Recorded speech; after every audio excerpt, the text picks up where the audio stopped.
Good morning, this honorable court is now in session. You may be seated. Morning, Your Honor. Back on the record on the matter of the Commonwealth versus Stefon Diggs. All right, good morning. Could I see counsel briefly at sidebar, please?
Court, all rise.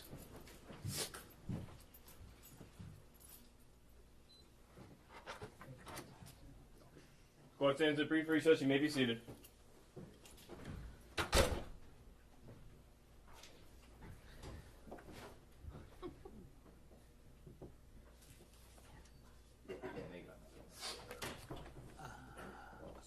Yeah, we don't have anything. Very cool, though.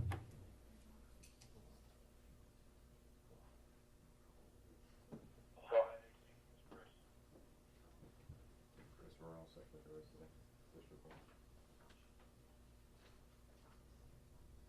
ahead, AC. It's Chris.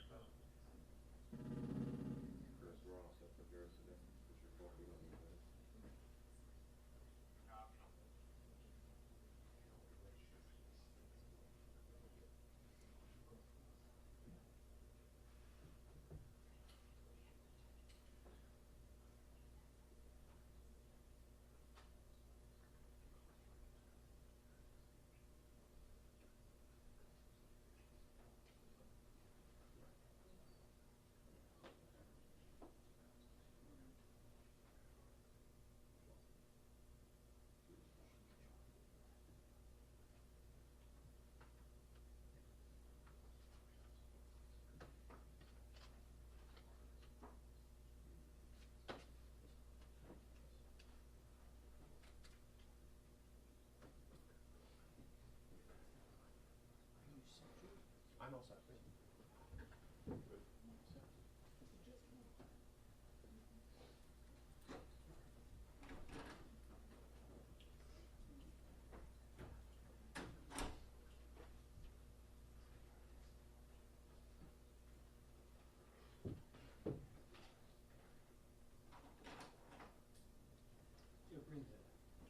Bring the jurors.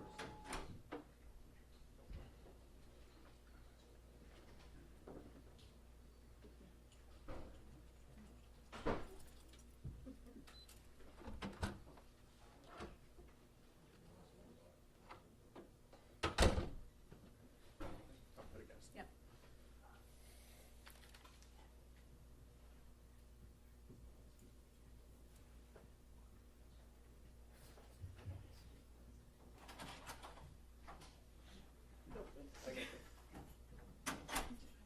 Jurors enter and all rise. That's what you were just talking about.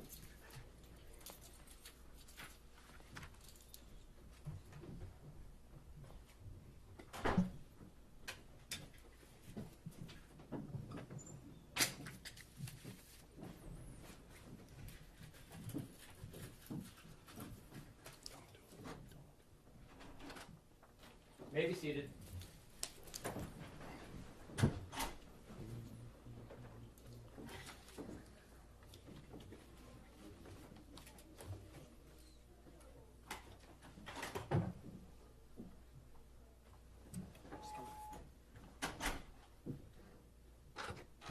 Court, all rise.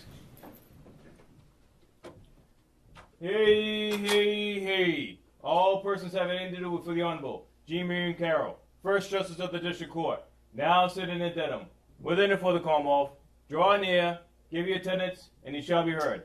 God save the Commonwealth of Massachusetts. This honorable court is now in session. You may be seated. All right, good morning, jurors.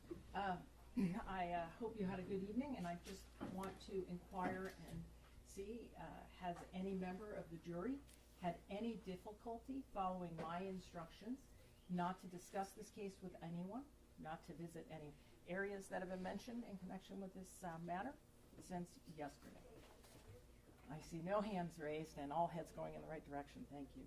And how about, has any member of the jury read, seen, heard, or overheard anything from any source about any aspect of this case outside of this courtroom since yesterday that has affected or would affect your ability to consider this case in any way as a fair and impartial juror? No. Thank you all very much. All right, with that, I think we're ready to proceed. Commonwealth, is the witness available? Yes, I believe we're in the cross. We are.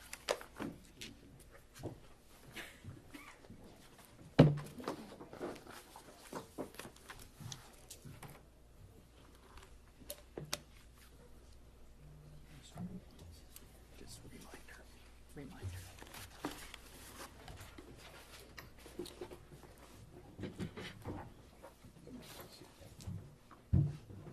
Good morning. Just a reminder that you're still under oath. Okay.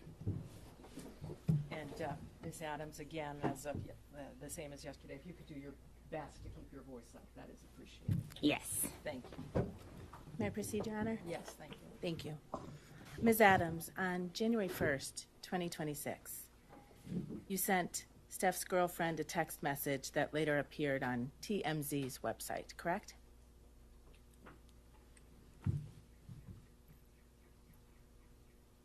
Yes. And in that text message, you told Steph's girlfriend that you were so sorry, but you couldn't talk to her, right? Yes. And you told Steph's girlfriend in that text message, I didn't say that, especially in the way it was written, Yes. right? And you were talking about the statement that you made to the Dedham police, right? It was a voicemail, and I didn't listen. I read the transcript, so I didn't know her voice. When you told Steph's girlfriend on January 1st, 2026, I don't understand the question. I'm sorry. So I don't haven't wanna finished my answer it. question. When you told Steph's girlfriend on January 1st, 2026, in a written text message, I didn't say that, you were referring to the statements that were reported in the press that you gave to the Dedham Police Department, correct? I don't understand your question. Did you or did you not write those words? I don't understand your question. Without further explaining. You can't testify under oath to this jury what you meant by the words you wrote to Steph's girlfriend on January 1st, 2026?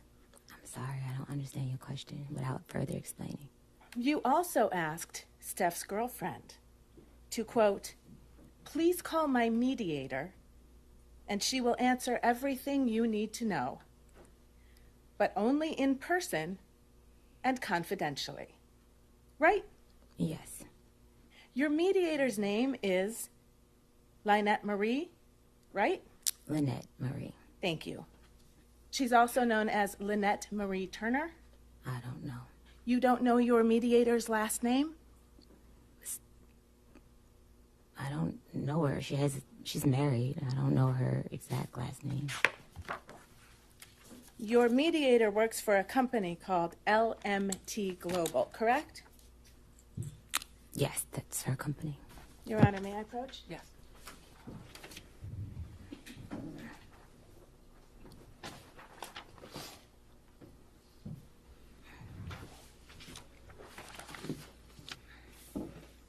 I'm showing you a corporate document from the state of Michigan.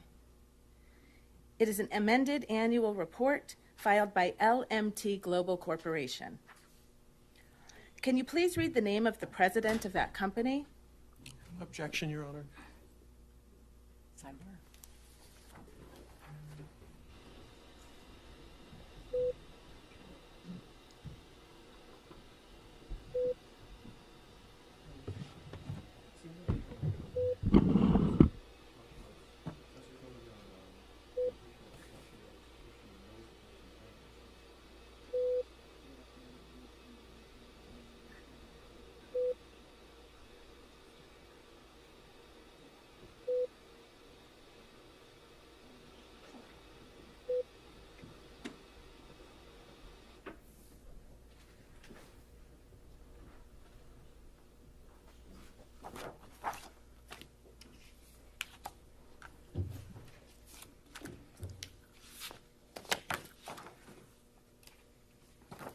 Your mediator, Lynette Marie,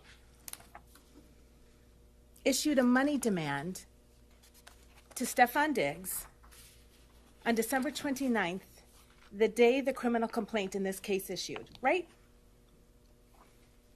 I'm not sure of the date. Well, may I approach, Your Honor? Yes.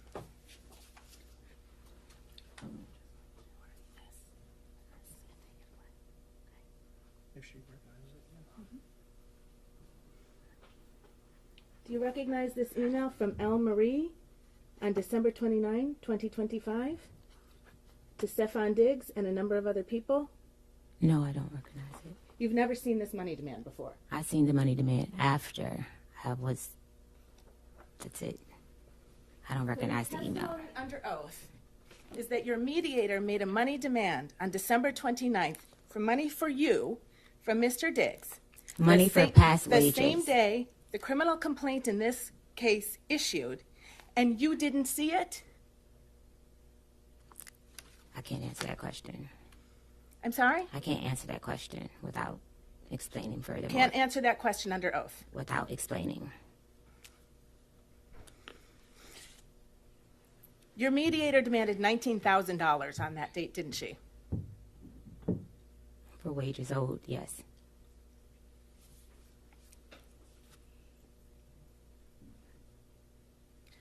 Your Honor, I move to strike that. Overruled. Answer stands. Sorry? Answer stands. Thank you, Your Honor. You've made another money demand in this case, haven't you?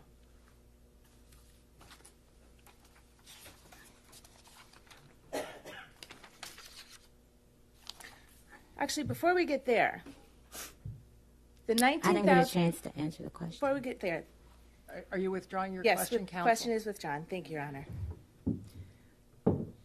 After a money demand for $19,000 was provided to Stefon Diggs, on February 13th, you issued a public statement, didn't you? Yes. And in that public statement, you said, I have never sought money to settle this matter, right?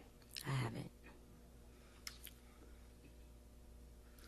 And by the middle of April, you had hired a lawyer to represent you, right? For workers' comp. That's a yes or no question, ma'am. Yes, for workers' comp. Your Honor, may the witness be instructed to please answer the questions posed. Witness answered your question. All right. And for workers' comp, the lawyer you hired, is she sitting in this room right now? Yes. And she helped you prepare for your testimony in this case, right? She came to support me. She came to the meeting with the Commonwealth's lawyer to help prepare you for your testimony in this case, correct? I don't know how to answer that question. You can't answer that question under oath, ma'am? No, she... You met with the prosecutor last Thursday, right? With your lawyer, I right? was told to have a lawyer because you guys asked me to plead the fifth on some things. So I was instructed to have my lawyer come. So your testimony under oath is that the Commonwealth's attorney instructed you to bring your private lawyer? Or a lawyer that you guys offered a lawyer, so I brought my private lawyer. I'm sorry, when you say you guys, do you mean me, defense counsel for Mr. Diggs? Yes. Is your testimony under oath that I had some role in your preparation session with the district attorney's office to prepare you for your testimony in this case? I was told that the defense said I needed to have a lawyer, or they were going to provide a lawyer, something in that context, about pleading the fifth about messages. So I brought my lawyer, which was when I walked to the side of the judge yesterday. Your personal lawyer is here today, correct? My workers' comp. She's with the law firm of Boston Law.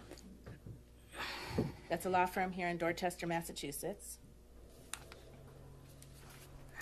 Ma'am, I think that was I apologize, but you do need to keep your voice up. I don't know if you answered. Okay. Thank you. Yes. Thank you. Tell the jury how much I think you described her as a workers' comp lawyer? I got her because I was injured on the job, and I needed to file a workers' comp case. Stefon Diggs did not have proper workers' and comp insurance. May The final portion of that answer will be stricken, and you will disregard it. Ms. Adams, if you could just listen to the question, answer the question, and if you need it rephrased, counsel will certainly rephrase it for you. Next Okay. question. Thank you, Your Honor. 3 weeks ago, your lawyer demanded $5.5 million from Mr. Diggs, didn't he? Mr. Diggs offered me $100,000 Ma'am, to recant my statement. That is a yes. That is the Your Honor, only... Maybe be heard at sidebar, please. Objection, move this right. The last part of the witness's answer, the last part of the witness's response will be stricken as non-responsive. You will disregard it, and you will not consider it during your deliberations.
All rise, jurors can step down this way, please.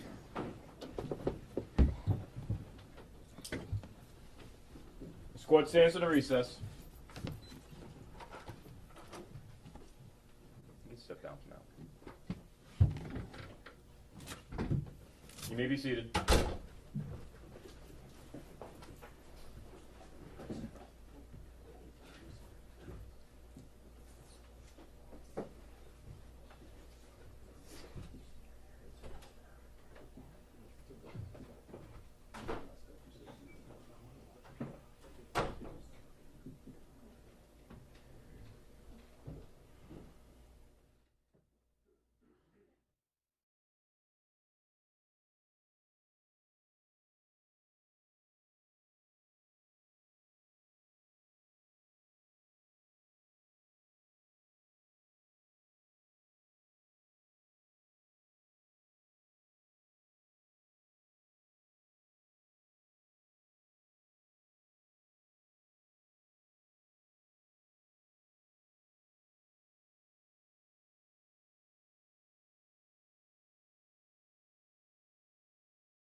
Court's back in session. You may be seated. Back on the record, Your Honor. Thank you. Ms. Silva, I want to reiterate, I think, some messaging that I tried to make clear yesterday. And it's that you're responsible for answering questions that are put to you.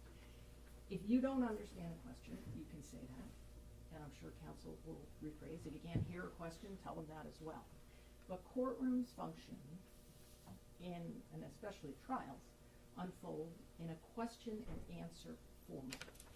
This is not an opportunity for you to interject your own narrative and evade responding to questions the court deems appropriate. And if you continue to do so, your entire testimony may be stricken. Am I clear? Yes. The jurors.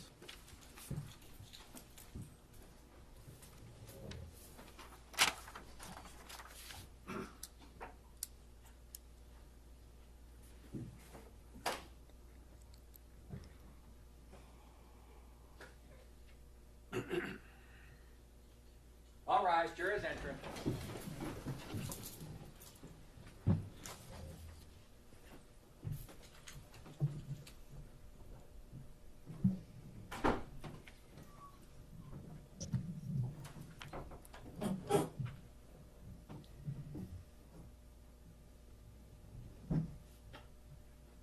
May be seated.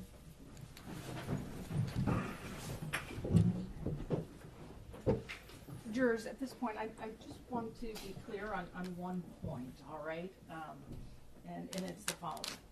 You may not consider anything you heard that was stricken from the record. When an answer is stricken from the record, it does not exist. And in determining what the facts are from this case, you're sworn to determine those facts solely and exclusively from the evidence presented, and you may not consider any answer that I have stricken. All right? All right, thank you. May we proceed, Your Honor? You may proceed. Thank you, counsel. Ms. Adams, 3 weeks ago, your lawyer demanded $5.5 million from Stefon Diggs, correct?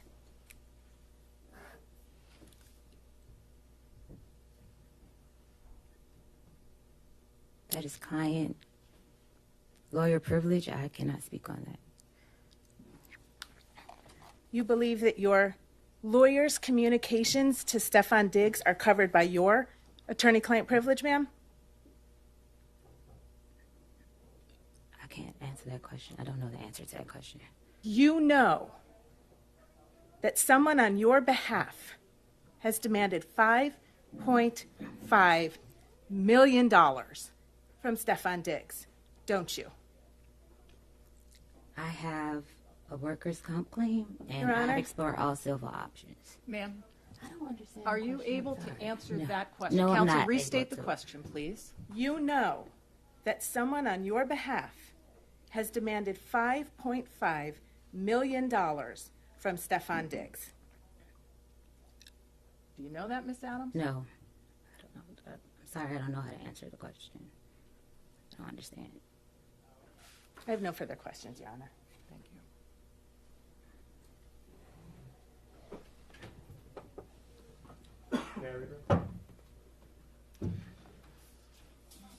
Your Honor, before we direct, may we be heard at sidebar? Of course. Thank you.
morning.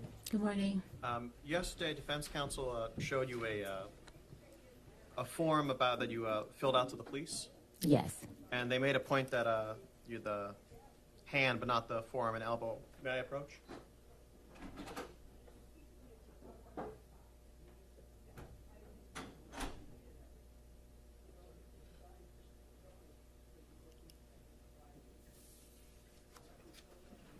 I'm putting a form in front of you. If you could just take a look at that and look up and recognize it. Yes. And I may direct the witness's attention. Could you read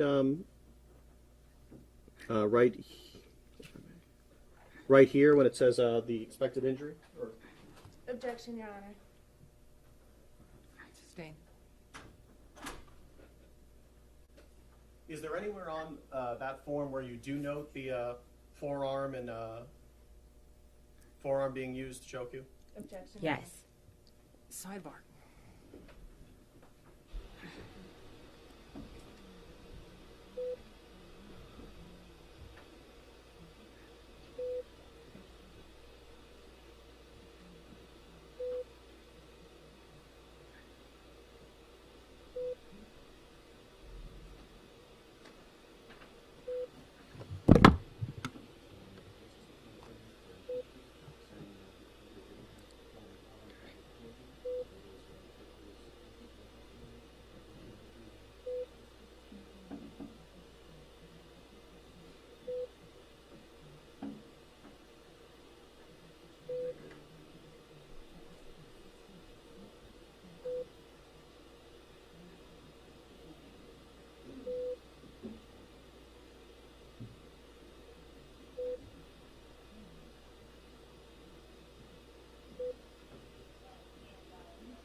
On cross, I believe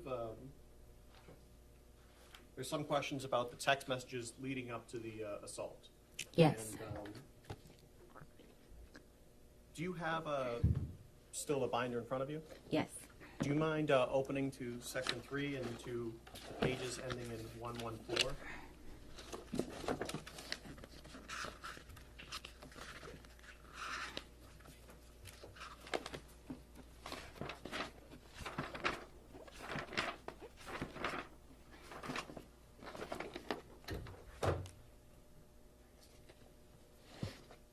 Okay.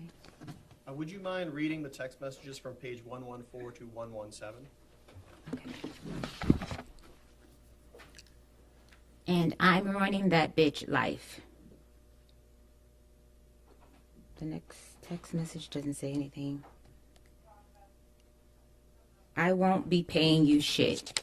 And would you mind just saying who's saying it? Okay, I said the first. And running that bitch life is what I said.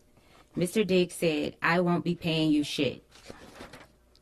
Fuck, I look like paying you and paying another chef. Is you high, bitch? Who the fuck give you money for your business? Who the fuck gotta give you money for your business? I don't gotta do a motherfucking thing. And you can get whoever you want. You got my address. Tell them to come take the money then. Fuck you talking about. I said bet.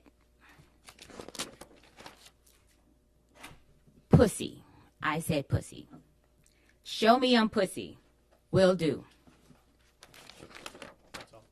That's it. In your experience as a personal chef, is it common practice that when chefs get sent away, they get paid for the week that they get sent away? Yes. Objection. Your Because Honor. that's the only job I have. And I know on cross it came out that you made a public statement where you said, I have never sought money to settle this case. When you said this case, was that referring to the criminal case? Or? Yes. Thank you. No further questions. Very briefly, Your Honor, if I may. Go ahead. That series of text messages that you just read, that was in response to you saying after you were fired by Mr. Diggs, you will be paying me out for the season and the money, I'm sorry, and this is on page 113 of Exhibit 3. You will be paying me out for the season and the money you said you would give me for my business. Wasted my fucking time being here because you got a fucking circus going on, right? Yes. So when he said he wouldn't be paying you, he was referring to your demand that after you leave your employment on December 2nd, he nonetheless continued to pay you $2,000 a week for the rest of the New England Patriots football season while you were not working for him, right? That's not how it goes. You will be paying me out for the season, right? I was a contracted employee. It's a yes or no question, ma'am. I don't know how to answer that question. Sorry. And before you said that, if you turn just one page back to page 112, what Mr. Diggs said to you that you were responding to was, I'ma leave you be. Thank you for cooking for me for this season. I appreciate you. Hate it even got to this. That's what you were responding to when you told him he would be paying you out for the season, right? No, it's a full context of those messages. Ma'am, was the message that came from Mr. Diggs that preceded your demand that you be paid out for the season, thank you for cooking for me this season, I appreciate you. I'ma leave you be. Can you say that again? You can look right down there on page 112. I'ma leave you be. What was your question? I'm not finished. Thank you for cooking for me for this season. You can read along and correct me if I get it wrong. I appreciate you. Hate it even got like this. Right? That's what it says, yes. Okay. And you were really hoping that Mr. Diggs would give you some money so you could open your own restaurant, weren't you? Objection. That was our agreement. That was what you wanted him to give you, right? That was an agreement. Ma'am, is this a contract suit? Objection. This is an assault. That objection is sustained. Witness doesn't have to answer. Withdrawn, Your Honor. Thank you. There's no question in front of the witness. You wanted him to pay you to open your own restaurant, right? I wanted to pay me past wages. Okay. Just one moment, Your Honor, please.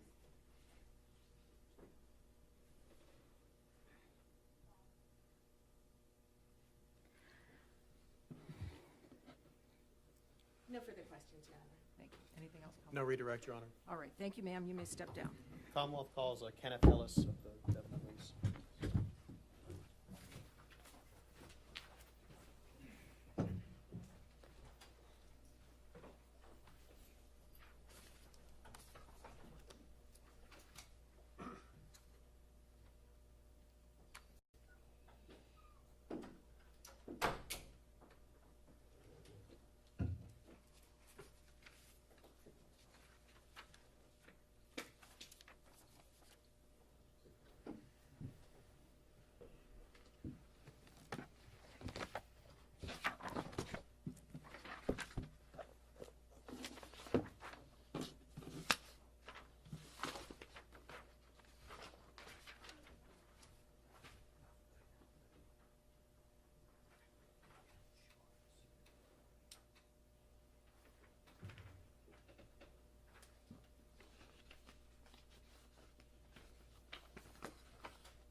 Watch your step. You're going to remain standing and face the court. Thank you. Sir, please raise your right hand. Do you solemnly swear the testimony you're about to give in this hearing shall be the truth, the whole truth, and nothing but the truth, so help you God? I do. You may sit or stand. Thank you. Thank you. Okay, proceed. Go right ahead. Good morning. Morning. Would you please state your name and spell your last name for the record? Yes, it's Kenneth Ellis, E-L-L-I-S. And what do you do for a living? Dedham police officer. And how long have you been an officer at the Dedham Police? 18 years. And what's your rank? Patrolman. And prior to being an officer at Dedham, did you go anywhere else? Were you an officer anywhere else? I was not. So prior to being an officer at Dedham Police, did you go through any sort of special training or academy? I did. I went through a police academy in Randolph. And how long was that? What did you do in the police academy? I was about 25 weeks, I believe. Everything from law, different aspects of the law, criminal law, constitutional law, motor vehicle. We had emergency vehicle operation, firearms, report writing, first aid, things like that. Turning your attention now to December 16th, 2025. Do you recall if you were working that day? I was. And do you know what shift? I was working the day shift, 8 to 4. And were you out on duty, patrol? What were you doing? I was assigned to the front desk. Okay. So when an officer is assigned to the front desk, what are their duties? Basically just any walk-ins. Sometimes we have the business phone rings, the non-emergency line. When you say walk-ins, is that just someone literally Yeah, walking anyone into can the walk. building? It's people, ranging from, oh, may I use the restroom, or, I'd like to make a report, anything. Yeah, anytime someone comes in, we greet them. And during that day, did anyone come in? Yes. And do you know who that person would be? We had Mila Adams. And when this person came in, you didn't know who that was at the time, right? No. Okay. And she came in. What, if any, observations did you make of her when she came in? She sat down on the bench, and she was crying. All right. And did you approach her, or did you wait for her to approach you? How did that I actually went, normally I speak over the phone. There's a phone to talk to the people in the lobby. Like behind glass? Yes, yeah. It's like almost like a smoked glass. But because of her demeanor, I went out to speak to her in person. And did she want to talk to you at first? No, she did not. And why? She asked if there were any female officers working. And what did you say? I actually went back to the shift commander's office and I checked the scheduling sheets, and it appeared that there was not one until 4 p.m. that day. So what did you do? So I went back and I let her know, and I just told her that, she didn't feel comfortable giving me a statement towards anything, then that's okay. And, if she could come back at 4 o'clock. And then I went back to the desk, I believe, for a bit. And then what happened? Then she called me back over and said she would like to give me a statement. And where did you talk? So right after you enter the lobby area, there's double doors, and then to the right of the double doors, there's kind of like an interview room. So we do fingerprints for like civilian things, gun permits, things like that. And what did you talk about? So she just wanted to give me a statement without mentioning anyone involved. So what do you mean she didn't want to mention anyone involved? Well, she said, I'd like to tell you something. Sustain. Okay.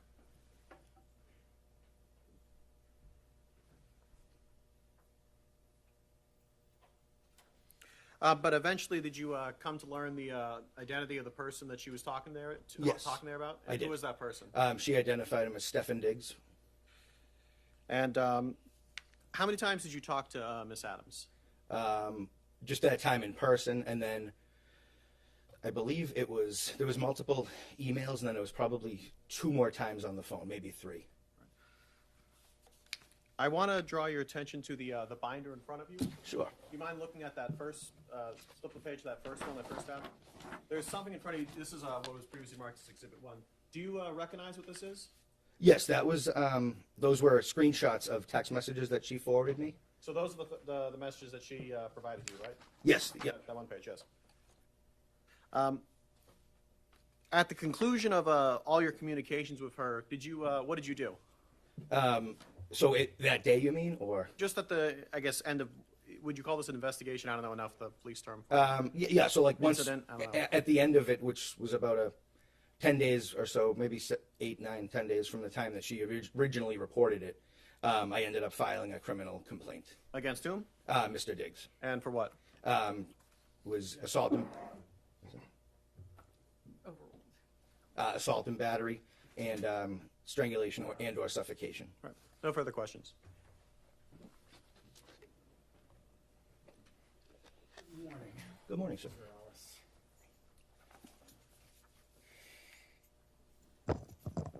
I'm going to start at the end there. Thank you for being here. Sure.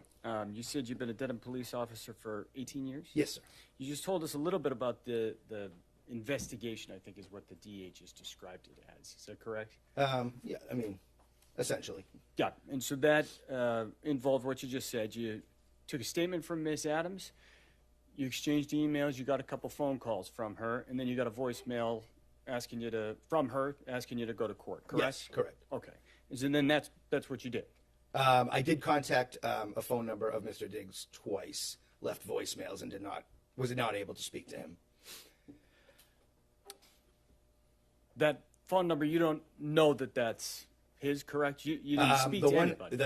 One of them I did use the TLO service to confirm his name. It was a 240 exchange. So I just want to be sure here, Officer Ellis.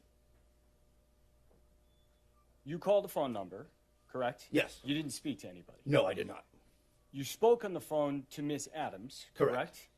You spoke in person with Miss Adams on the 16th, right? I believe it was the 16th, yes. Right. You didn't speak to any other people, correct? No. That's the only human being you spoke to. No, there was another attorney I spoke to, but I don't believe from your firm. Okay, so some other attorney. Yes. All right.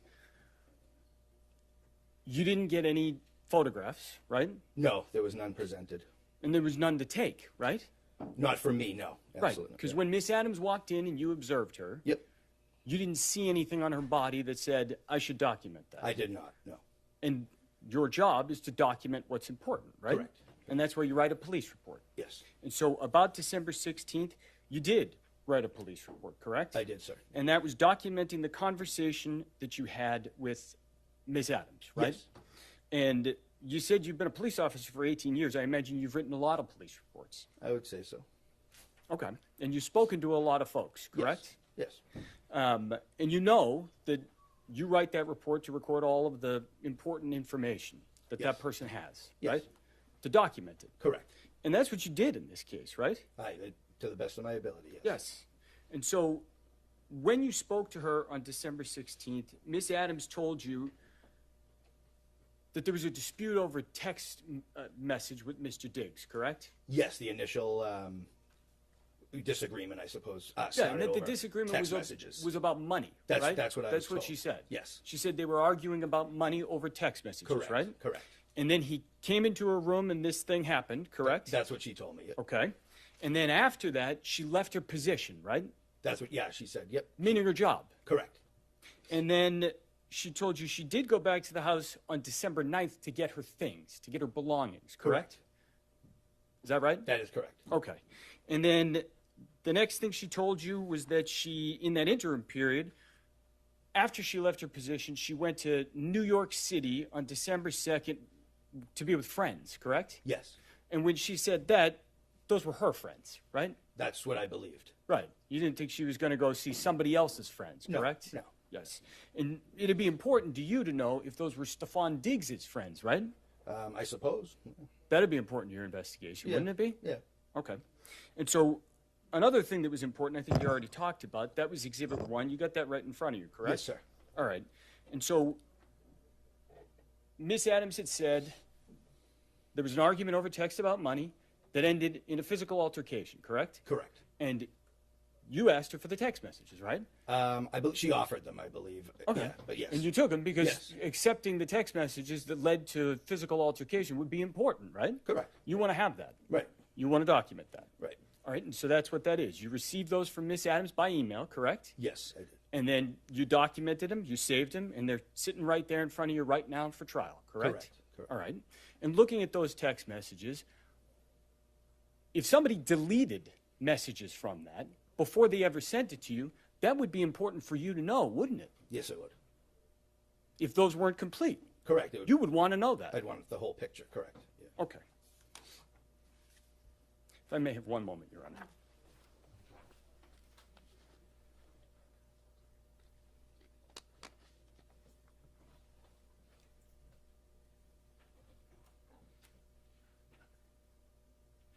I have no further questions. Thank you. No redirect, Commonwealth rests. All right, thank you. Thank you.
All right, the Commonwealth rests. Any evidence for the defense? Defense calls Michael Perry.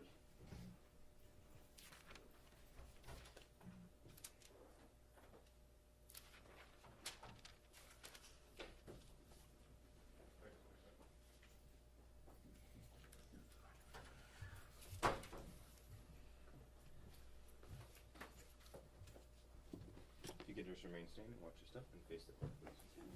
Please raise your right hand. Do you solemnly swear the testimony you're about to give in this hearing shall be the truth, the whole truth, and nothing but the truth, so help you God? I do. You may sit.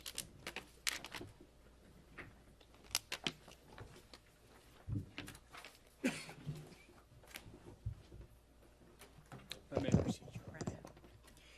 Morning, sir. Good morning.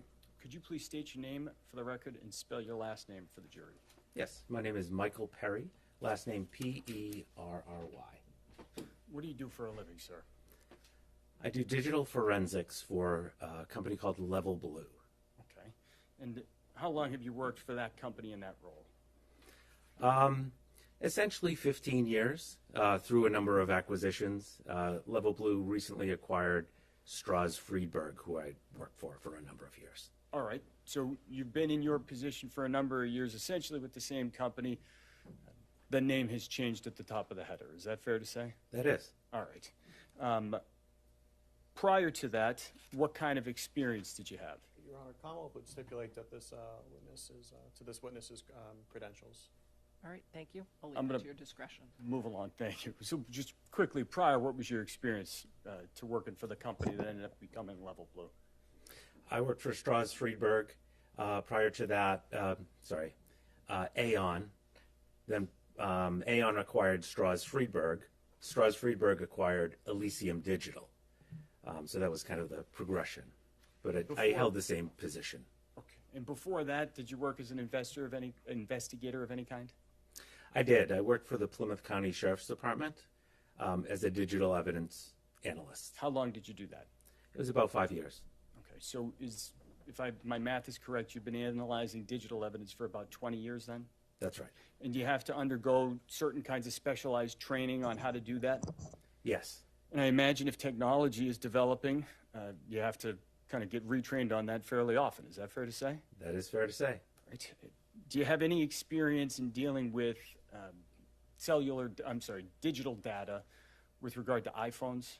I do. All right. And can you just describe kind of when we're talking about digital data from a phone, what does that mean? What does that look like? Digital data from a phone is, data stored on the phone is extracted out. So I have special tools, forensic tools, that I use to connect to the phone, pull all the data that I can from it, and then I load it into some applications to look at the data and find out what data is stored there. And, I can put together reports of data that might be relevant to a case. Okay. And so when you say data, what does that mean? So for a phone, it would include the things that you would use your phone for. History of phone calls, text messages, pictures that you take with the phone, maybe some internet browsing. Right. So when a user does all those things on a phone, is there kind of information recorded inside the phone tracking the user's movements? It can, yeah. Whatever the user does with the phone typically is stored on the phone. Understood. I'm going to ask you to take a look at the binder in front of you, Mr. Perry. I'm going to ask you to turn to, I believe it's marked C.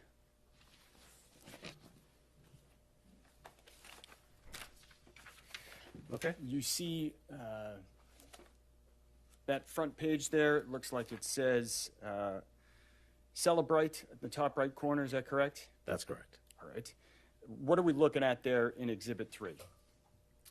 This is the first page of a report that I put together after preserving one of two of Mr. Diggs's phones. So this is the first page of one of those reports. All right. And so the report you're talking about, fair to say that's a number of pages there in Exhibit 3, correct? It is. Right, and that contains data from the phone that you just mentioned from December 2nd. Is that fair to say? That's correct. I'm going to ask that you turn the page in Exhibit 3 to, there's a little number on the bottom right corner that says 113 on the right. It ends 113, I should say.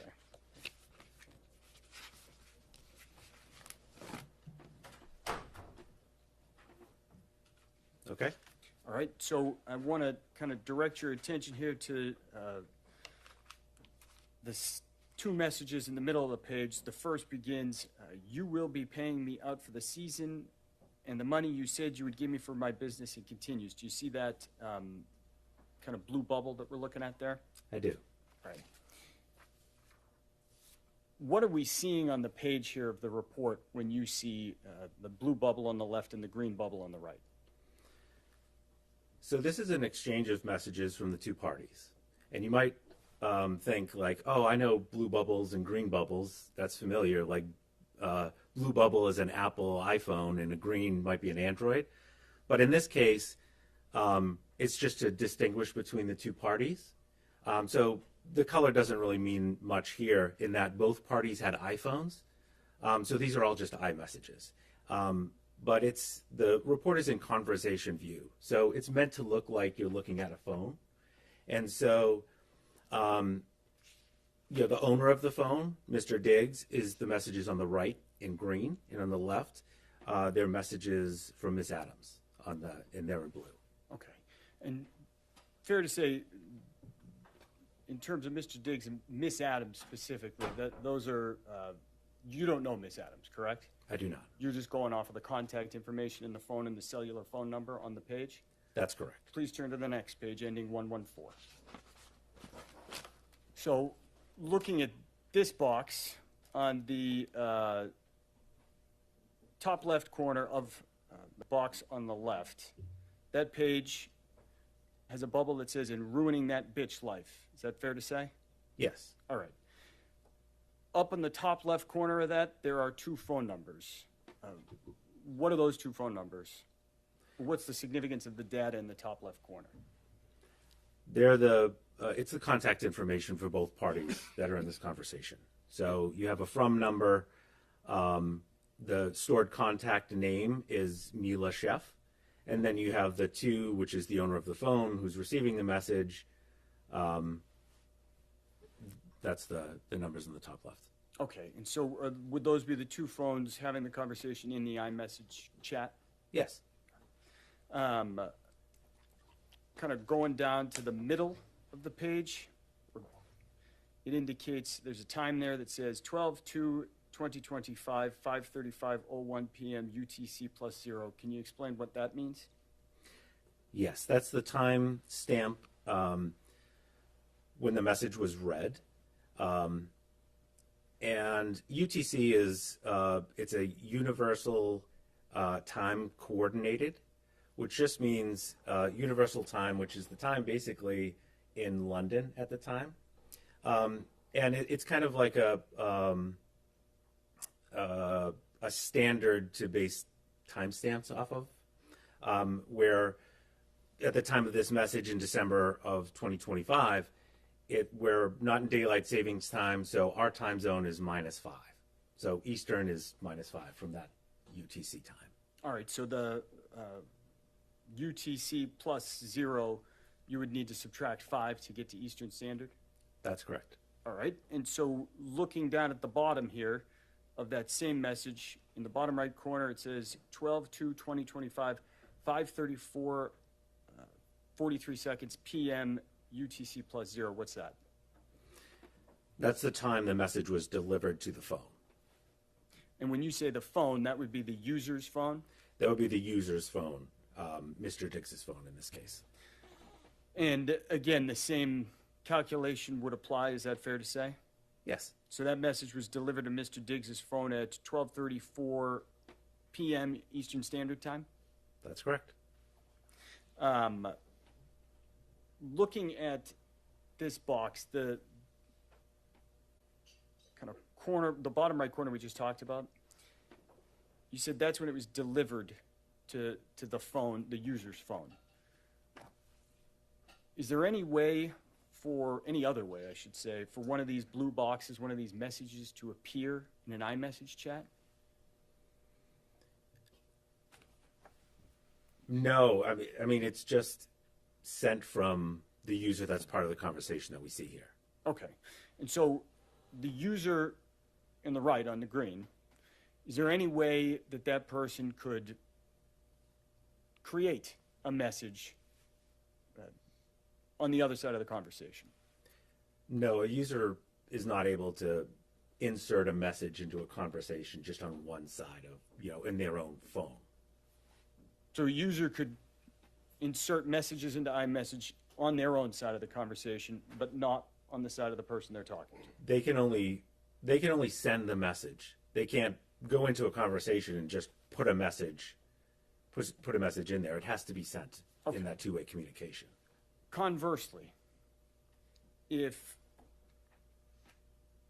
the user of an iPhone wanted to erase messages on their side of the iMessage chat, would that be possible? Yes. If, just directing your attention to the bottom right of page 114, there's a green box on the right. That's a message Mr. Diggs sent. Is that fair to say? Yes. Okay. If that message were deleted, would you be able to tell from the data that was extracted? Possibly. Okay. And the reason why is that on an iPhone, if you delete a message, it actually gets retained for 30 days. So if you have an iPhone, you can go back and recover that message. Maybe if you deleted it by accident or something, you can recover it within 30 days. After 30 days, it's not recoverable. All right. And so you could see the data for 30 days if a user deleted it, if you extracted their phone, correct? Within that 30 days. All right. How about if they deleted it and you just looked at the screen? If they deleted it and you looked at the screen, no, you'd have to go to the menu and look at recently deleted. Understood. If I may have one moment, Your Honor. Yes.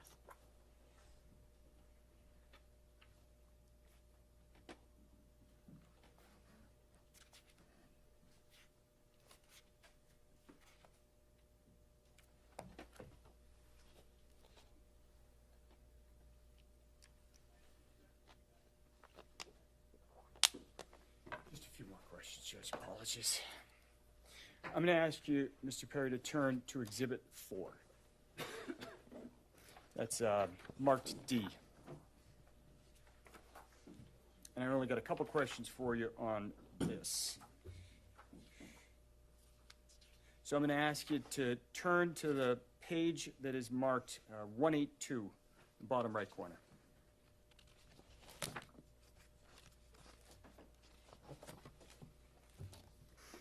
Okay. All right. And so, fair to say there's a message there that in the bottom left corner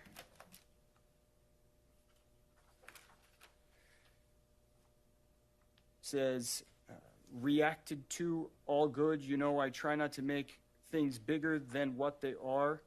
You got your own life and things you deal with. Is that fair to say? Yes. Okay. So going to the time in the bottom right corner of that message, it says 12/11/2025, 8:37, 21 seconds a.m. UTC -5. Can you explain what that means time-wise? Yes. So this is UTC -5, which means it's Eastern time because it's in December, so it's Eastern time zone. And what that means is, for this report, after I preserve the phone, I load it into the application, my forensic application, and it parses the data that I extracted from the phone, and it recognizes that it looks like this phone is in Eastern time zone. Would you like me to translate the timestamps into that? And for this one, I hit yes, and so it's giving us a timestamp that's translated to Eastern time where the phone was used. The other report, I must have hit no for that, and it was just UTC. Okay. And so Exhibit 3 there is no conversion in the actual report, and Exhibit 4 there is for the time. Is that correct? That's correct. I don't have any other questions. Thank you, Your Honor. Commonwealth, any questions? Good morning. Good morning. For the Exhibit 3, this extraction, when did you perform this extraction? This extraction was April 13th, I believe it was. And Exhibit 4, when did you perform that extraction? I believe that was the next day. So is that, these text messages were sent in December? December 2025. So the extraction report you did in April was beyond the 30 days, right? That's correct. So if someone had deleted messages from this, you wouldn't be able to tell? Not from looking at this phone, no. All right. Nothing further. Anything further? No. Thank you, sir. You may sit down. Thank you, Your Honor.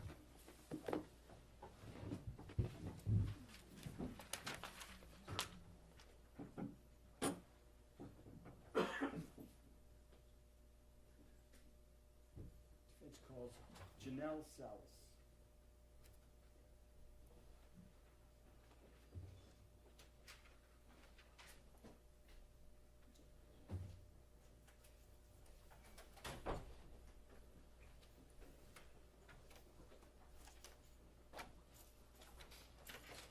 Watch your step. You're going to remain standing faceless. Please raise your right hand. Do you solemnly swear the testimony you're about to give in this hearing shall be the truth, the whole truth, and nothing but the truth, so help you God? Yes, I do. You may sit or stand, whatever you feel comfortable.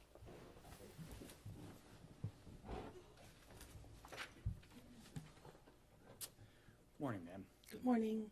Could you please state your name for the record and spell your last name? Janelle Salas, S-A-L-E-S. Where are you from? Maryland. What do you do for a living, Miss Salas? I am the Chief of Staff to Mr. Diggs. When you say Mr. Diggs, is that Stefon Diggs? Correct. How long have you been Mr. Diggs' Chief of Staff? Since July 2023. What are your responsibilities? What do you do day to day as his Chief of Staff? I manage all the moving parts. It also varies between during the season or off season. Calendar management, vendor management, and I'm pretty much the liaison between his marketing and talent agency. If I need to speak to finance, anything that comes up with his agent, anything personal, family related. Sounds like quite a bit there. Okay. You said it varies by whether it's in the off season or the season. What does that mean? So during the season, the calendar is pretty much structured for about 20 weeks, depending how long it goes, from camp all the way until the end of the season. So there's a strict schedule day to day, pretty much from 7 to 6 p.m. And then off season, it varies between training, traveling, and other business commitments. Okay. And so you've been saying season and off season. Fair to say Mr. Diggs is a professional football player? Correct. Right. And so that would be the football season? Correct. You said that in the off season, in the regular season, there is kind of schedules that you have to liaise with the team on, correct? Correct. Right. In the off season, it's more a schedule that you and Mr. Diggs can set then? Correct. When is the football season? What time of year? Preseason, I would say July. So that's when we start preparing for camp. And then it starts, the actual NFL preseason is August. And then the official NFL season begins in September. Okay. And when does it end? If you go all the way through, January and February. All right. So December is during the season. NFL season? Regular season. Regular season. Mm-hmm. Among the things I think you just mentioned that you have to kind of arrange is living arrangements, places to live. Correct. Right. And have you lived in different places, or have Correct. you helped kind of secure Yes. housing over different places? Yes. And where's that been the last few years? When I first started with him, it was between Buffalo, Houston, Miami, and then as of the past season, Dedham, Massachusetts. All right. How did that house in Dedham, Massachusetts come to be the place where Mr. Diggs lived? I got connected with a realtor through a mutual business associate, and he found this open home for rent because the goal is to rent a home. And so they found this space, and we looked at it. We did the walkthrough, and it was pretty much the only one that was really available in the area because it was super limited, and it fit Let the me needs. just stop you there. I'm sorry. Okay. So, you were involved essentially in setting up that house? Correct. All right. I want to talk to you for a moment as well about other employees, contractors, those types of things. Okay. Are you involved at all in hiring or kind of arranging different services? Yes. Right? And so what would those be, generally speaking? During the season, it would be his wellness and maintenance schedule. So it's massage therapists, nurses for his IV therapy, hair, nails, esthetician, just pretty much did regular maintenance on his body to just keep him going throughout the season. Okay. And in terms of any other employees, have you had to try to, arrange for flights, Yes. drivers? Correct. What about a chef? This past one, we were just familiar. He was friends with her. All right, let me go back before. Have you hired chefs before in Correct. the past? Yes, I have. All right. Yes. In terms of just kind of the process of hiring drivers, chefs, masseuses, anybody else, is there a normal process for engaging someone for their services? We vet them out. I typically have I ask someone that was already a trusted resource, and I vet them out through them. We get paperwork. We come to agreements to terms. Sometimes they have a contract. Sometimes they don't. Sometimes they have an NDA. Sometimes they don't. It really is dependent on the relationship, and also, especially if they're new, they get the full-on package, basically. NDA, All the paperwork you just W-9, described. correct. Okay. So you mentioned you didn't have paperwork for the most recent chef. Is that fair to say? Correct. And what's that person's name? Mila Do you know Mila's last name? Adams, All right. When did Mila Adams start working as the chef? July of 2025.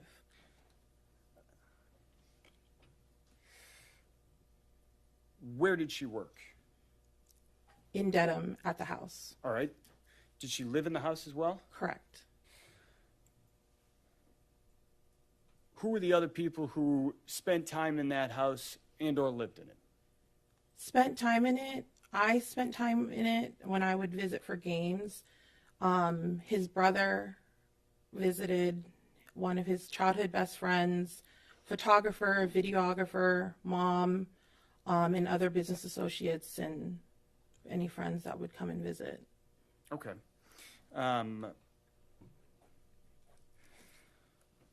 Were there kind of permanent or assigned bedrooms in that house? There was a general understanding of whose room, who stayed in which room, and pretty much if you got there, it's like first come, first serve. So there was only just 2 assigned rooms. All right. Did Mr. Diggs have an assigned room? Correct, he did. And where was that house? It was the main primary bedroom. When you walk upstairs, there's the first immediate bedroom. There's a landing and a laundry room, and it's the first immediate bedroom to your right. All right. You just walked us in the house there for a moment. Could you just describe what the layout of the downstairs looks like? So generally, there's a big grand foyer. When you walk into the house from the front door, there's a formal living room. To the right, there is a office to the left. When you walk up, it's about 2 steps, and you go up, there's a formal dining room on the right. And then you walk up, it's an open concept, so it's an open living room and an open kitchen to the front of you. To the left of that is the stairs going upstairs to the 4 bedrooms. And then there's a stairs that go downstairs, right underneath the stairs that go up to 2 bedrooms in the basement. Did Miss Adams have a room in that house? She did. Where was that? So when you walk upstairs to the landing part to the third floor, you walk up the second flight of stairs, which is about 4 or 5 steps. There's a bedroom to the right, and then there's 2 bedrooms to the left. She lived. Her room was the last bedroom, all the way down the hallway on the left side. I think you just described that this was an open set. Yes, it's open. So it basically looked like there was a bridge, like a U bridge from the upstairs looking down, because the middle of the house, you can look down and you can see everything. Okay. And you can look up and you can see the hallways of both going into all 3 bedrooms. Understood. So, different people at the house. Did you have a key? I had a key to the front door. Okay. Were there any other security systems set up at the house other than just locks? The garage, and then doors for like her bedroom and his bedroom. Okay. And that is that. And his closets. All right. Any other measures on the house? Garage door. I know there was a ring camera system, an alarm system, but other than that, nothing out of the ordinary. Got it. So I want to direct your attention to December 2nd, 2025. Okay. Were you working that day? Yes. Where were you? I was at the house. It was the day after the Monday night football game, and I had a hair appointment because we were getting ready to leave for a trip. Where were you going? Miami, Florida. Who was going to Miami, Florida? Miami trip consisted of Mr. Diggs, myself, his brother, his childhood best friend, and another close friend of his. Who had made the arrangements to get that group of people to Miami? Me. When did you start making those arrangements? The week prior, once we figured out the logistics. I typically try to do things a few days prior just because of the requirements that some of the travel vendors need from us, and because it's such a busy week. So I try to book as soon as possible. All right. What was going on in Miami? He had Art Basel, which is a art festival, art fair, and he was showcasing he was debuting his furniture line. Right, so Mr. Diggs has a furniture line? Correct. That week, was he not working? Was he missing a game? What was happening? So Monday night, he had the Monday night football game, and it was going into his bye week. What's a bye week? Bye week is pretty much the 1 week that the NFL gives to players where they're pretty much off. They just have to report back on the scheduled day that it's typically like 4 or 5 days off, no meetings. They can go on vacation. They come back that Monday. All right. Regular scheduled programming. And the plan was to go to the Art Basel, was Correct. what it was called? Correct, yes. In Miami during the bye week? Yes. Anything else going on in Miami? We were also celebrating his birthday. What day is his birthday? November 29th. Right. So his birthday had already come and gone, correct? Yes. All right. And was there a birthday party that week? There were, at his house or in Miami? In Miami, I mean. In Miami, correct, there was. You mentioned that there was a game the night before. What time's a Monday night game start, if you know? 8 o'clock. 8 o'clock p.m.? Mm-hmm. So you know when it ends? Probably midnight, and we probably didn't get out of there until like 2 a.m. Got it. Maybe 1 a.m., 2 a.m. So that morning you said you were getting a hair appointment? Mm-hmm. Where was that? It was at the Dry Bar in Chestnut Hill, and my appointment was at 10 a.m. How did you get there? I drove. Do you have a car? No, Whose car did you drive? I drove Mr. Diggs' car. Got it. And how long did that take you to get to the hair appointment, if you remember? About 30, 35 minutes because of traffic and the weather. You mentioned that there was a Ring video system. Mm-hmm. I'm going to ask you to take a look at a video that is on Exhibit 11.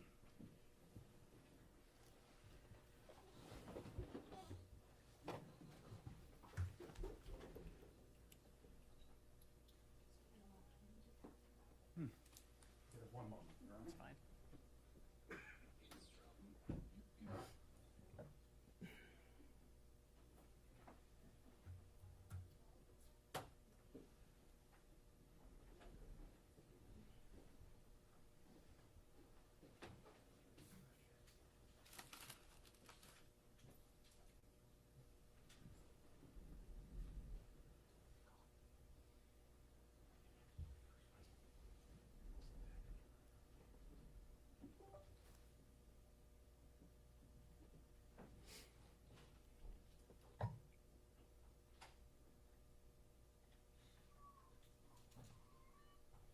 counsel, do you need a minute? Because I can take the morning recess now if that's helpful. That's okay, whatever.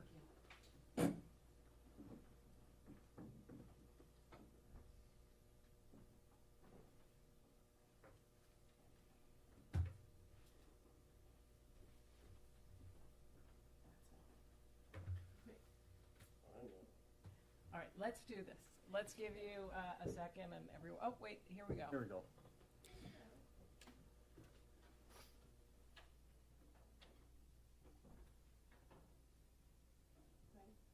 Yes, if we could play that.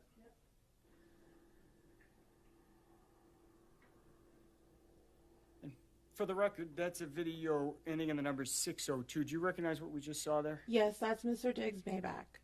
Okay. And what's happening that He left for work. Where were you? I was in the car, probably waiting to leave and warming up the car to go. Okay.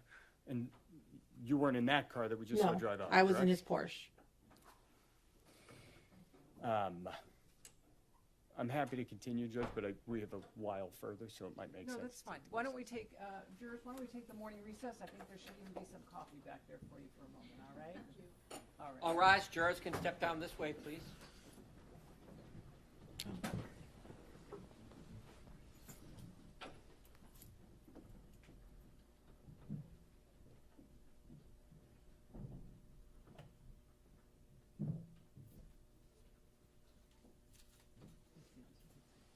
Thank you. The jurors have exited. This courtroom stands in a morning recess. Please wait in the hallway. Thank you.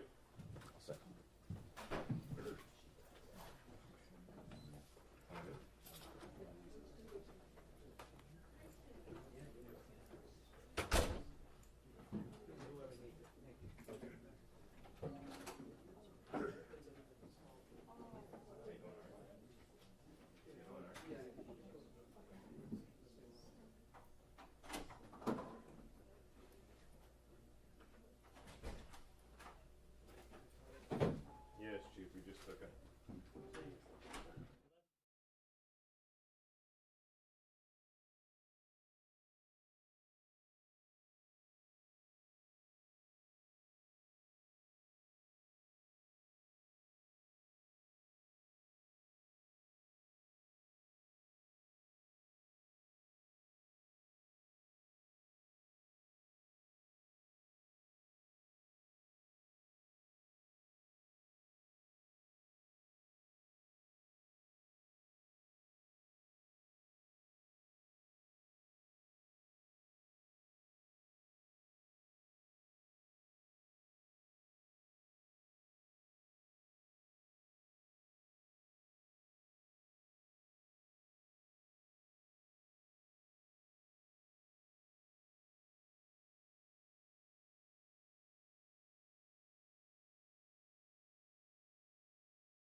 Jurors enter and all rise.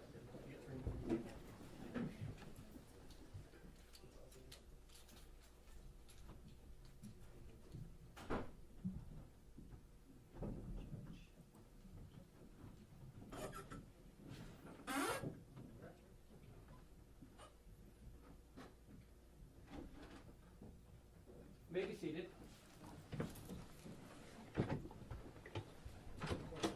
Court, all rise. This honorable court is back in session. You may be seated. I may resume, Your Honor? Yes. Thank you.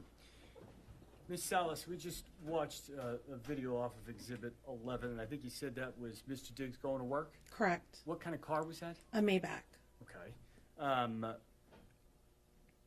You said you were in a Porsche warming the car up? Correct. I'm going to ask you to, first I'm going to ask Ms. Silva to play a video there ending in 610. I'm going to ask you to watch that, Ms. Salas.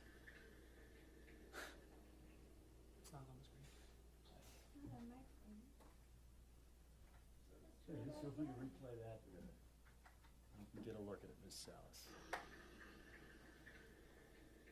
If we could pause it right there real quick. All right, so do you recognize what that video depicts? Yes. What's that? It's the Porsche leaving the house. Who's driving Me. that? That's you leaving the house? Yes. All right. And if I could direct your attention here, the time on the exhibit is 9:26 Eastern Standard Time on December 2nd, 2025. Correct. Does that sound about right for when you left the house that morning? Yes. Because my appointment was at 10 a.m. Okay.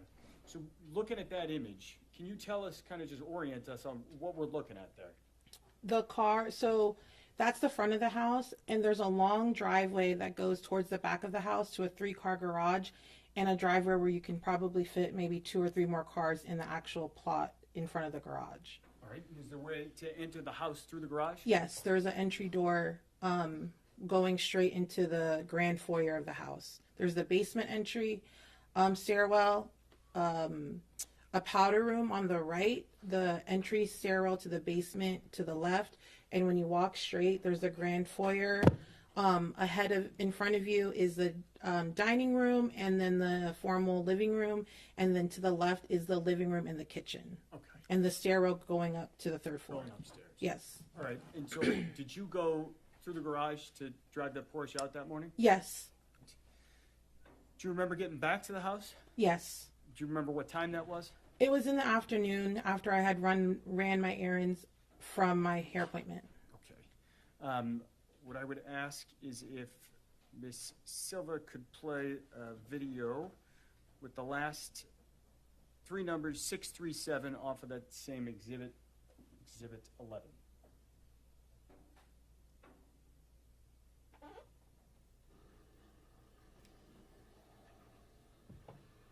If we could maybe replay that one more time, it's only about 3 seconds. All right, so do you recognize what that depicts? Yes, it's the car returning home. And is that you driving the car? Yes. All right. And the timestamp on that indicates it's 12:59:59 Eastern Standard Time. So it's just about 1 p.m. Is that consistent with your recollection of when you got Yes. home? Yes. What were you doing that day after you got your hair done? I was coordinating our travels because I was getting updates from the airport regarding the change of airports, change of planes, and trying to just get everybody together Okay. to be ready to leave by the end of the night. So you were working. Correct. And is there an area where you worked in the house? In the kitchen, in the small little dining table, like in between the kitchen and the living room. Okay. I'm going to ask Ms. Silva to play one more video for us. That's going to be 183725 on Exhibit 11.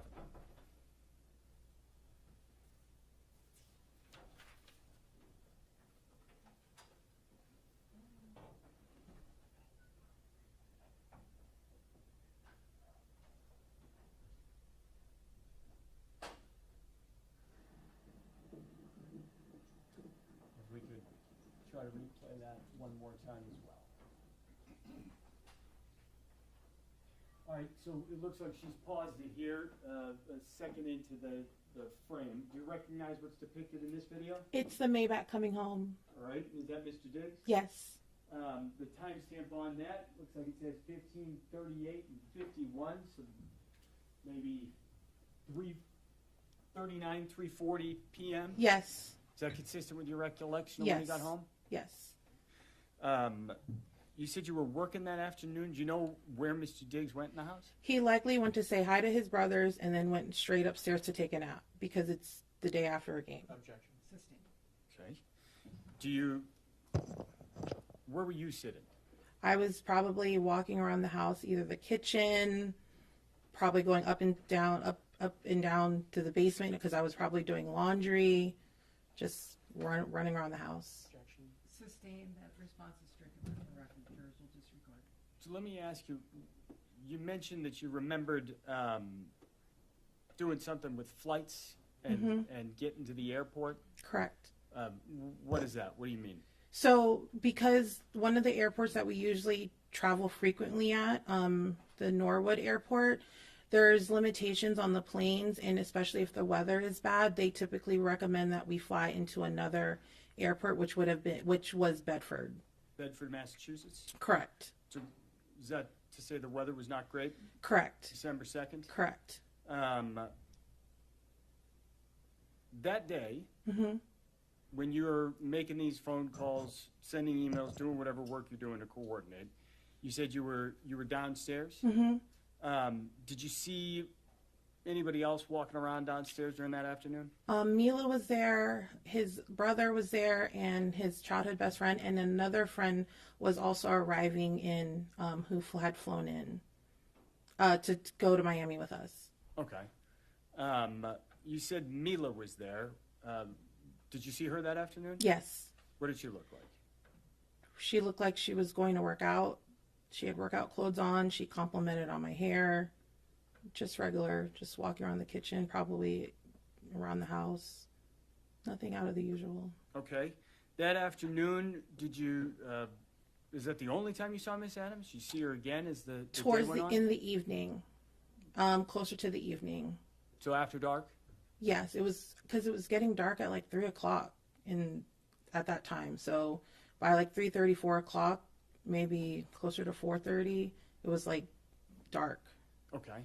And so sometime after that, you think you saw Miss Adams again? Yes, because I was sitting in the kitchen and she had asked me if I purchased her flight. The flight, was that a flight to Atlanta? Correct. And when you spoke to her that afternoon in the kitchen, did you observe anything on her face? No. Anything on her neck? No. Did you see any redness or swelling? No. Was she crying at all? No. What was she doing? She was walking around looking for a piece of a paper and a pen to write a card, write a note to him for his birthday gift. When you say to him, is that to Mr. Diggs? Correct. And that's that November 29th birthday you just referenced? Yes. That afternoon, was there anything on Mr. Diggs' schedule? He had ozone therapy and massage. So is that a nurse who comes and does fluids? Yes. And a massage, you said? He has a massage therapist. What time were those appointments? I believe I told them both to come at 5. Do you remember if those individuals actually appeared at the house? Yes. Did they? I believe so.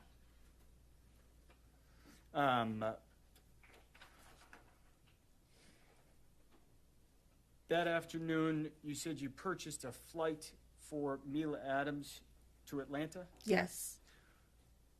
Did you arrange to get her to the airport? Yes. What time did that happen? Probably in the 7 o'clock hour, because you have to be there an hour before checking in your bag, and it took about 45 minutes to get to the airport, so probably between 7 to 7:30. You think about 7:30? Yeah. And so, did she leave the house around 7:30? She should have left around before 7:30 to get to the airport on time, if she was checking in a bag.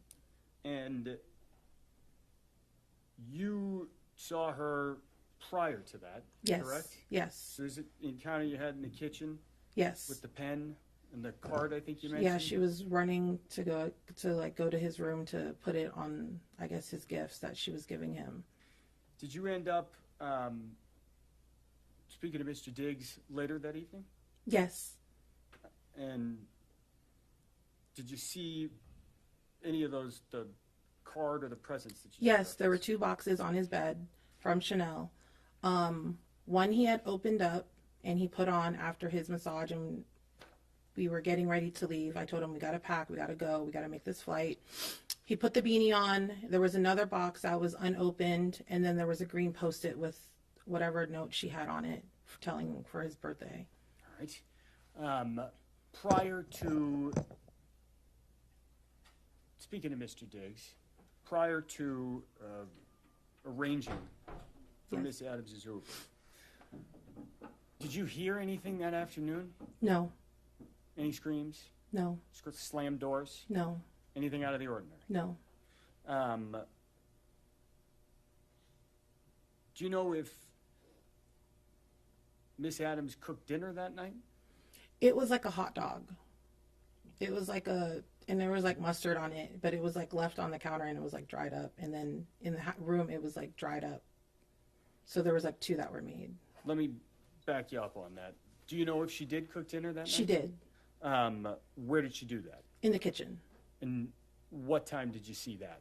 I just remember the food being like prepared Okay. already.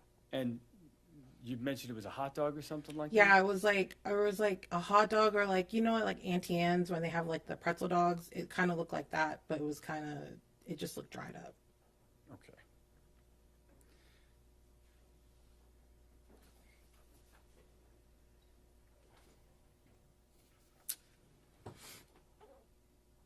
That night, did you all leave for Miami? Yes.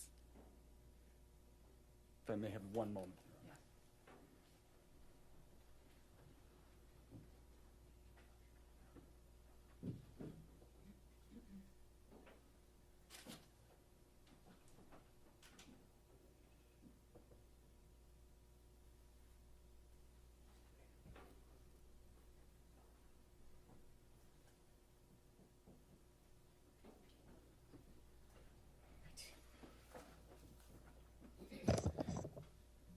I just want to recap on one issue. Okay. I think you said Miss Adams complimented your hair. Did she tell you anything else? No. She was like, "Oh, your hair's getting long and it looks good." I was like, "Thank you." Okay. Did she tell you she was assaulted, No. strangled? No. You're the chief of staff? Correct.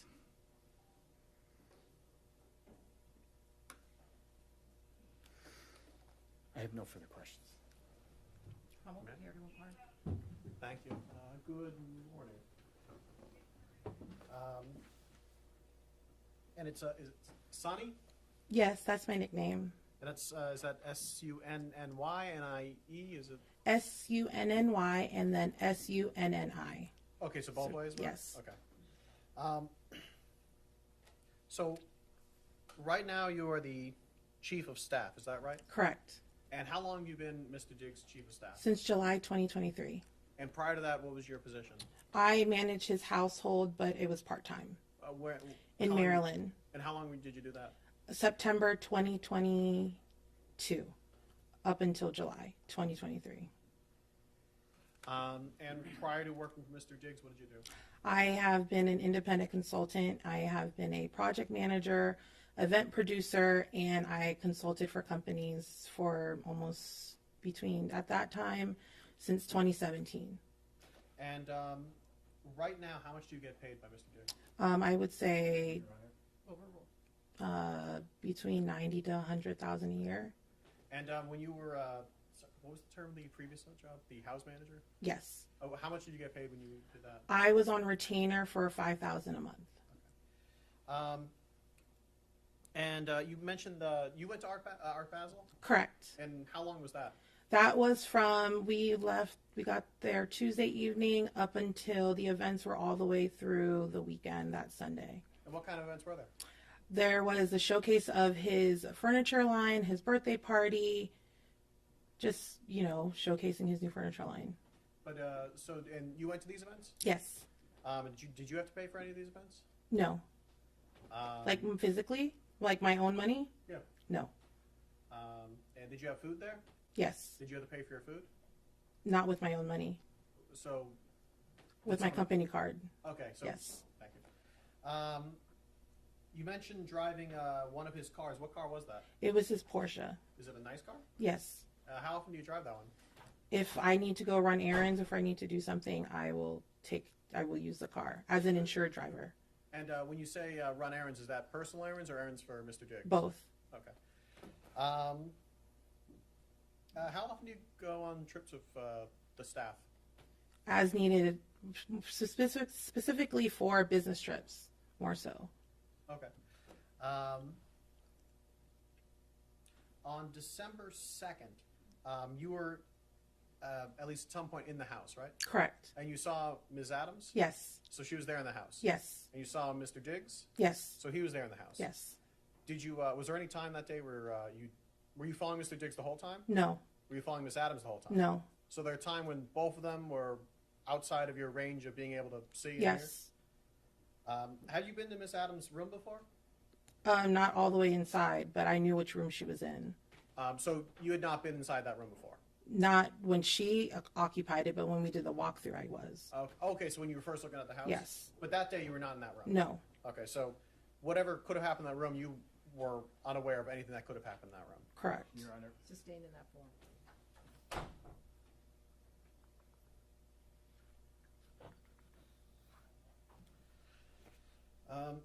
Is it fair to say that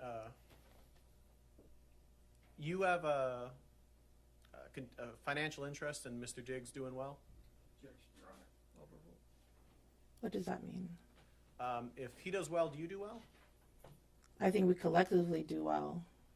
So Even outside of financially. Is he a good boss? Yes, he's great. Do you want to continue working for him? Yes.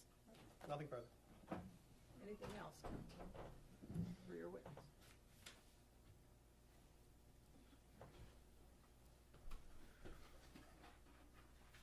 I just have one question for you. Yes. You mentioned that you got to drive the Porsche. Yes. All right. Would you lie under oath to get to drive the Porsche and work for Mr. Diggs? What does that mean? It's part of lying under oath, your job. What? I'm sorry. Can you? Is your job to lie, or would you be truthful? I'll be truthful. Okay. Who else got to drive that car? Mila, and anyone around the house, if they needed to use the car, they would drive it. Did you see Mila drive that car? I've seen her drive the car before. I don't have any other questions. Anything else for this witness comment? When you say just other people around the house, about how many people does Mr. Diggs have working for him? Employed, one. So then otherwise, are they all just contract or? Correct. Do you know about how many? Depending on the job, as needed. Okay. Do you know in this? Objection, Your Honor. We're now outside the scope of the redirect. Overruled. Just in December, do you know? I couldn't give that to you on the top of my head. Nothing further. Thank you very much. You may sit down. Thank you.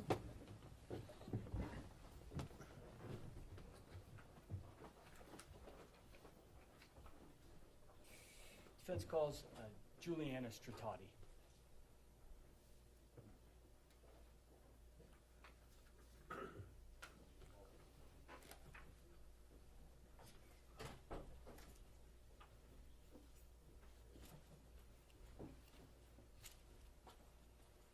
Watch the tip. You can remain standing and face the court.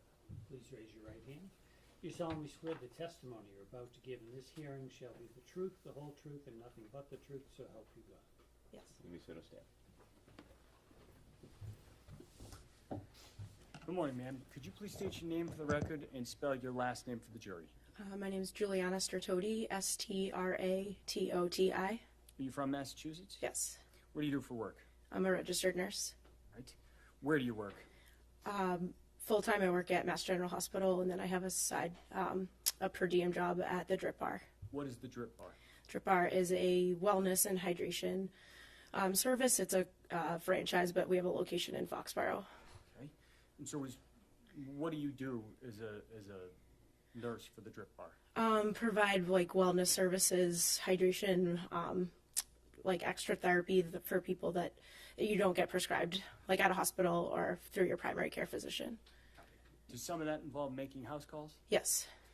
On December 2nd, 2025, did you do some kind of treatment, a house call that afternoon? I did.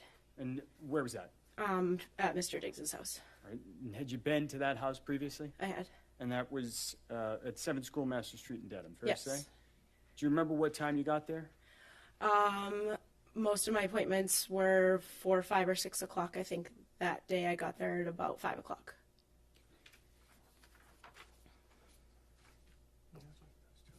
I may approach, Your Honor? Yes, right in.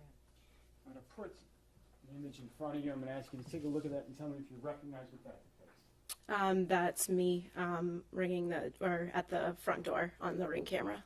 All right. And is that a fair and accurate depiction of you arriving at the house on December 2nd, 2025? Yes. I would move to admit as Exhibit 12. No objection, Your Honor. Thank you. Be so more. And I'm going to show you another photograph and ask you to take a look at that. That's me leaving the house on the Ring camera footage. All right. Is that a fair and accurate depiction of you walking out of that house in the afternoon of December 2nd, 2025? Yes. I would move to admit as Exhibit 13. No objection, Your Honor. Thank you. Be so more. 13.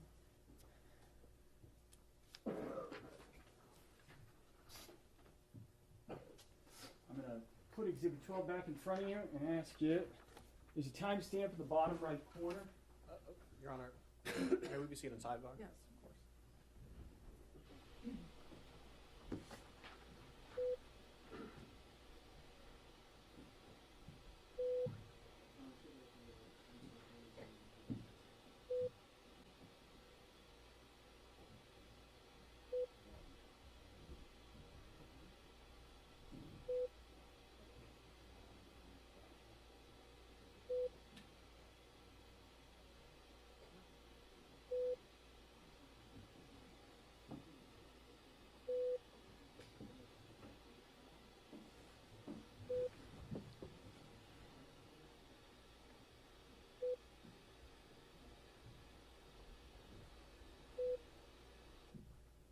Powell's objection is sustained.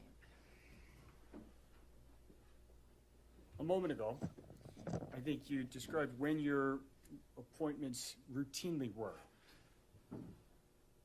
Do you recall what time you got to the house in Dedham that afternoon on December 2nd? That day I got there at 4:50 Okay. PM? p.m. And do you remember when you left the house? According to the Ring camera footage, it was.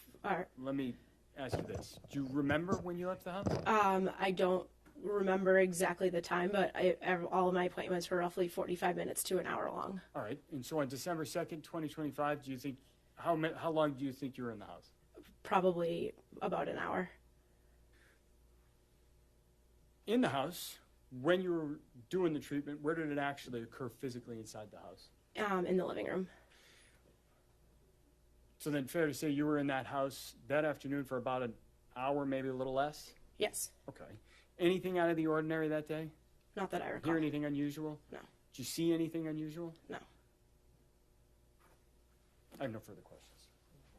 May I? Yes. Good morning still.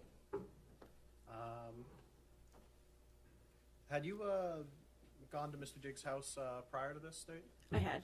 And how many times have you done this before? A handful of times, I think. Before that was 2 or 3. Okay. After that was a couple. And without you saying the actual names of any of your clients, what kind of clientele do you have with this job? It depends on what services they're looking for. So kind of all across the board. Okay.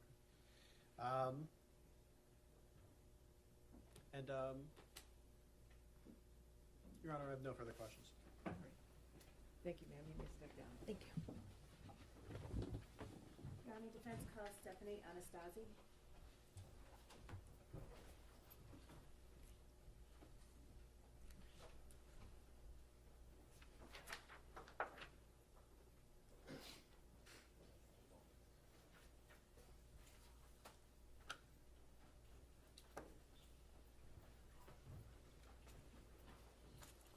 Just watch your step, and if you could just remain standing and face the court.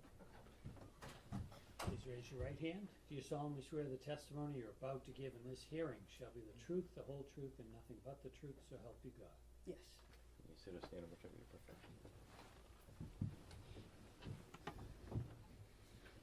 Good morning. Good morning.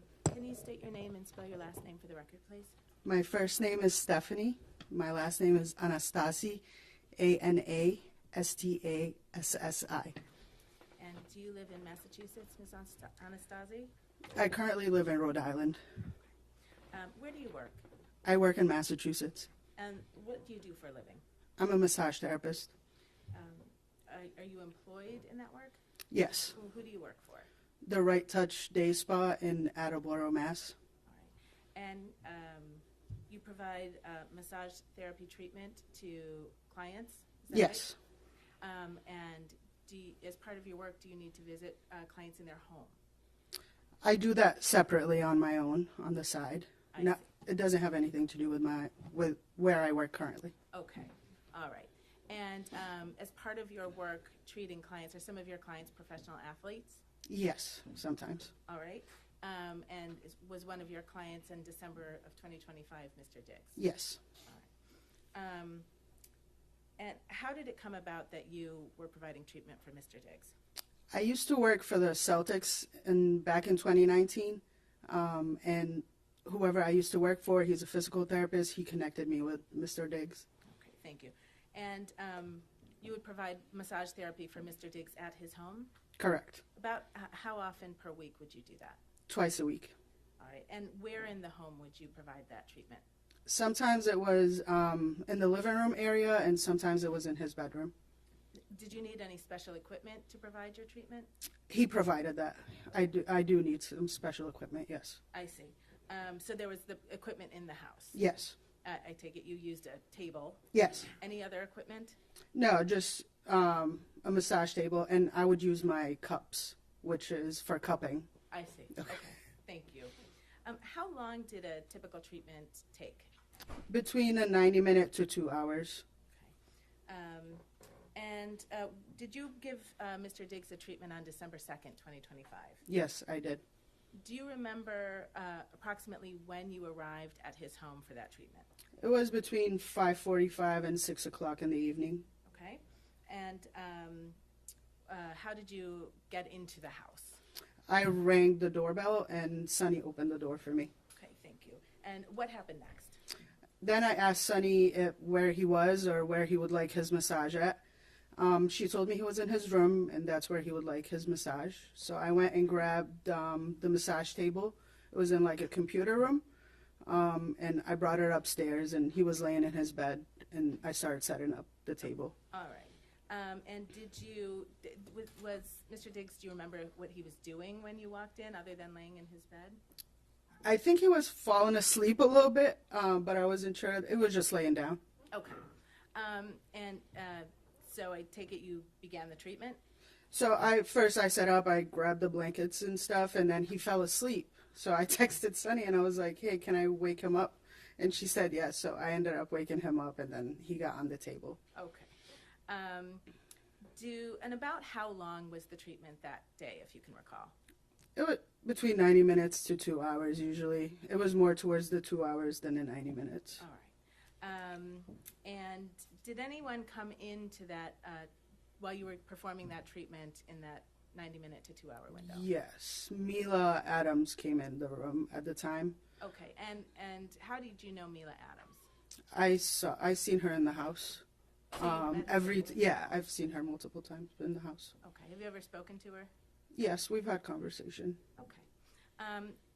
So while you're performing the treatment, can you just explain to the jury what you saw? Yeah, so I was working on his right side leg, and I can, because the door is in front of me, and I can see whoever was walking in. She was walking in. She saw that he was asleep, left, and kind of came back at a later time. When she came back at a later time, he kind of woke up because he was asleep, and she kind of went over to the bed, and she asked him, there was something on the bed. She asked him if he was going to keep it, and then he said yes, and then she turned around and left. And were you able to see what was on the bed?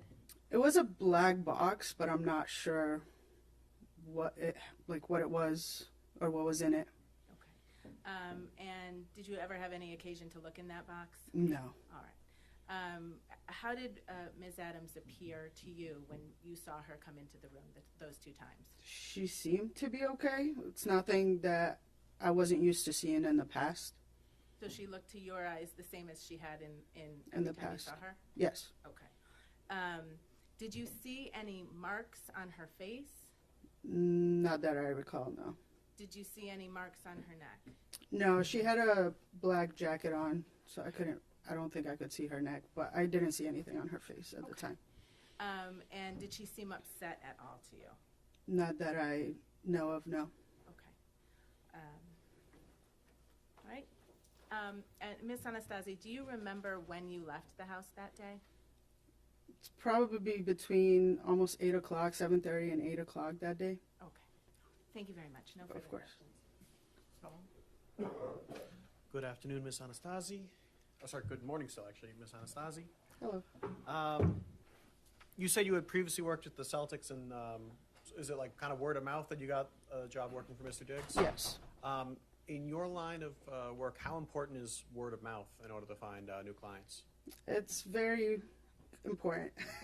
And outside of just actual, I guess, technique and skill, is discretion and care of how you, because you're working with some high-profile people, is that also an important aspect to have? I don't understand the question. I'll withdraw it. Nothing further. Okay. All right, thank you so much, ma'am. You may step down.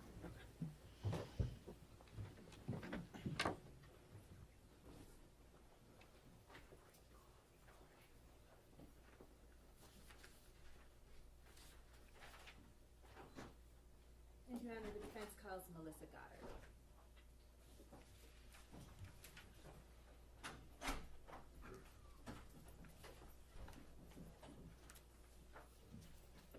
Just watch your step. Remain standing. You can face the clock. Please raise your right hand. Do you solemnly swear the testimony you're about to give in this hearing shall be the truth, the whole truth, and nothing but the truth, so help you God? I do. You may sit and stand. Good morning. Good morning. Can you state your name and spell your last name for the record, please? Sure. Melissa Goddard, Goddard.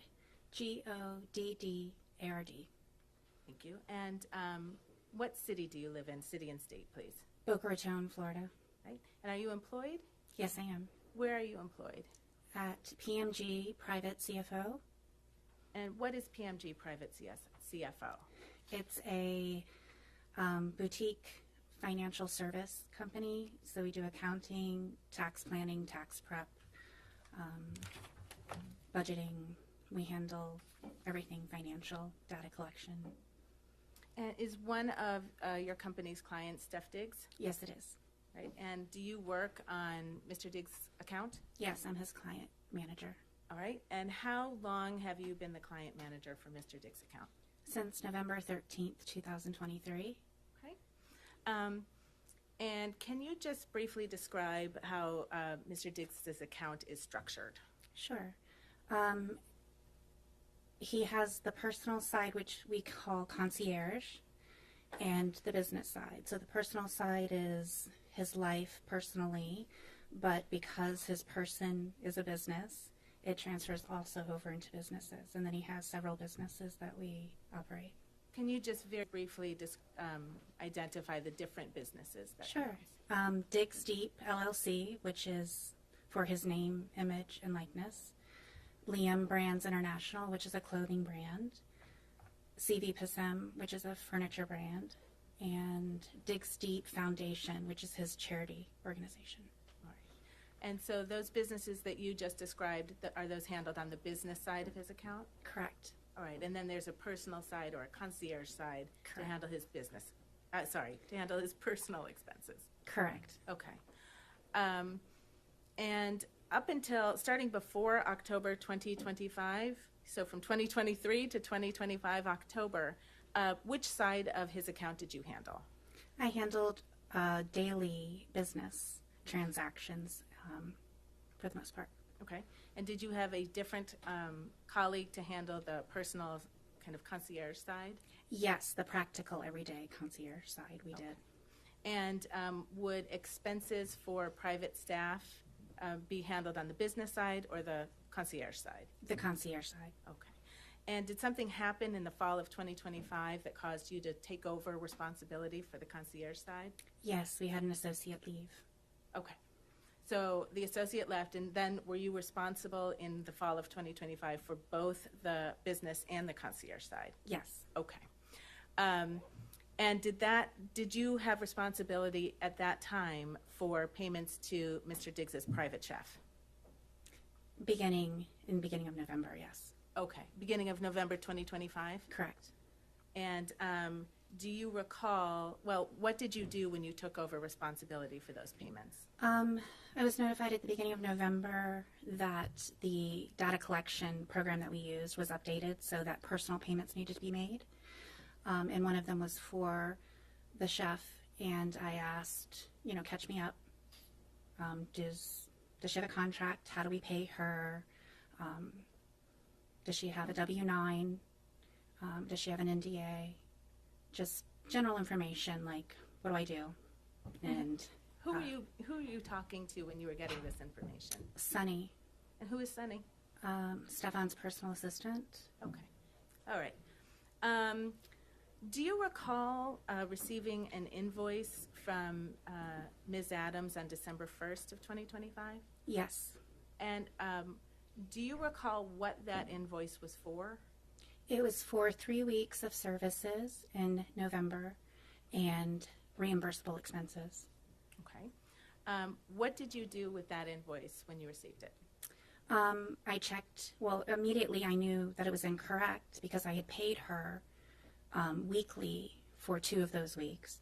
So it raised a flag. I needed to figure out, had I made a mistake or had she made a mistake? And that caused me to look a little bit further into the reimbursable expenses. We're much more structured on the business side, so I usually audit those before paying them. Okay. So when the flag was raised and it caused you to look a little bit deeper, what did you do to look a little bit deeper? I pulled up every payment that we made to her for the last 18 months, as far back as I could go. And then I went through every receipt and reimbursable that we paid her for the last 6 months at that time. Sorry. And at the conclusion, so would you describe that as a kind of an audit? Yeah. Okay. If you receive an invoice and it's incorrect, I want to know, is it our mistake or was it her mistake? So I wanted to make sure that we had paid her correctly. All right. And what did you learn from conducting your audit? That she had submitted receipts multiple times over the course of 6 months, the same receipt. That she had submitted reimbursements for packages sent that were paid by our Federal Express account for reimbursement, that we had overpaid her. And were you able to quantify the amount of money that she had been overpaid based on your audit? Yes. And how much money was that? I think the total was $2,500 and change at that time, with an additional $744 that maybe was legitimate. I couldn't substantiate because there wasn't a date on it, so that was more in a gray area. Okay. Did you ask Ms. Adams for more information about the money that she was seeking? Yes. How did you do that? I contacted Sunny and asked for her email. I gave my phone number, even my personal phone number, so that she could reach me, because sometimes they're in different time zones. I reached out to her twice. Okay, and did you ever hear back from her? No, she never responded. Did you tell Mr. Diggs what you had identified, at least from the audit that you conducted? Yes, he called me. We spoke about it on December 5th. All right, and what was his reaction? He's like, "Give me a report," and he had wanted to make sure that she was paid, and I told him I would get him a report, and he was fine. In the course of conducting your audit, or actually, strike that, did there come a time when you were aware that there was some paperwork not completed that you would have expected to be completed? At the beginning, when I took over, I asked for those things as, I think it was the beginning of December when the invoice didn't match what I had. You know, I'm buttoning things up. It's the end of fourth quarter. We're closing out the end of the year, so I wanted to make sure we had everything. So, you know, I was going through everybody's paperwork. But yes, it was about the beginning of December I realized we don't have her paperwork. All right, and did you do anything about that? Yeah, I had asked Sonny to, I had mentioned to Steph that I think we should get one. He said to coordinate with Sonny, which I did on December 4th. And I didn't receive anything, so I followed up with it as I normally would. And how did you follow up with it? I asked Sonny if she had collected it, and I emailed Mila asking for it. Do you remember the date on which you emailed Mila for it? Sorry, Ms. December Adams. 8th. December 8th. Mm-hmm. Did you follow up again with Ms. Adams, if you can recall? I did not, because Steph said not to worry about it. Okay.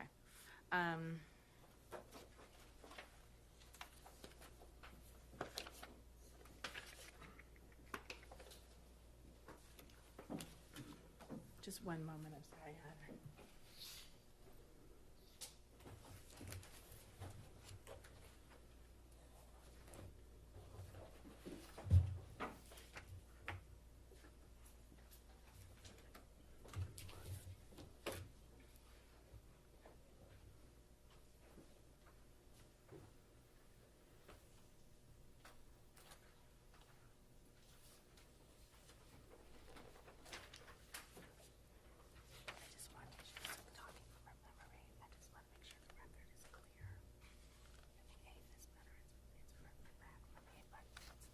Oh, you want a refresher? Yeah. Yeah, that's fine.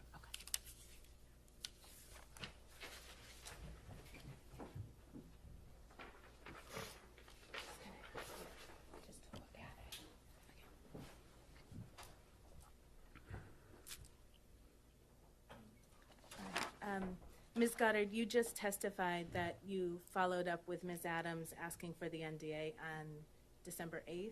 Oh, I'm sorry, I was incorrect. It was December 13th. Okay, thank you.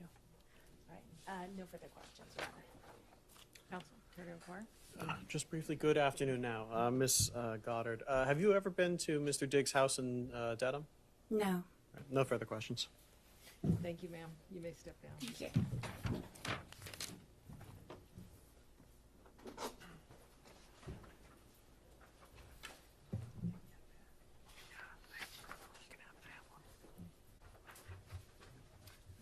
Defense calls Shy Charles.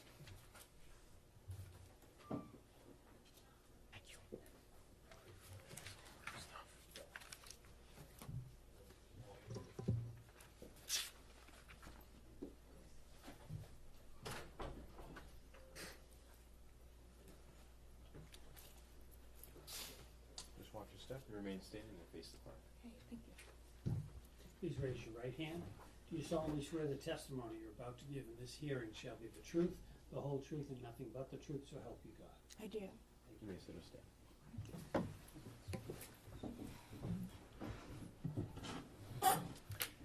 Good afternoon, ma'am. Could you please state your name for the record and spell your first and your last name? My name is Shy Charles. It's spelled Xiacharles. Right. What do you do for a living, ma'am? I own a hair salon and I braid hair, natural hair. And where do you live? I live in Brooklyn, New York.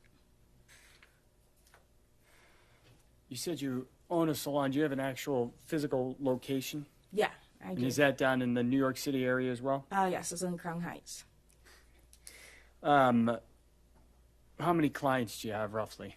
Too many to count. I have lots of clients. Okay.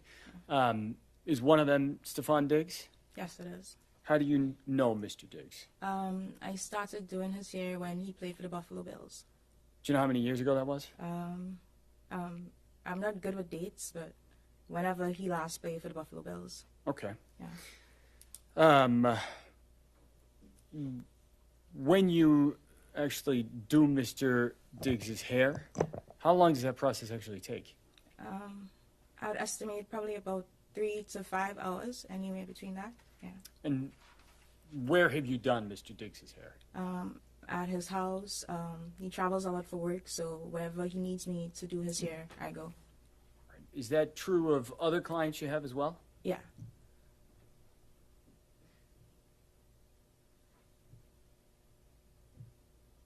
Have you been inside Mr. Diggs's house in Dedham? Yes, I have. All right. Do you know when he lived there? I don't know when he occupied the space, but I could tell you the first time I went there to do his hair. When was that? It was when the season started with the Patriots, probably about July, September, around that time last year. So that'd be 2025? Yeah. Okay. And had you been in Mr. Diggs's and other clients' house to do their hair previously? Yeah, I have lots of celebrity clients, and obviously they wouldn't want to come to the salon, so I go to them.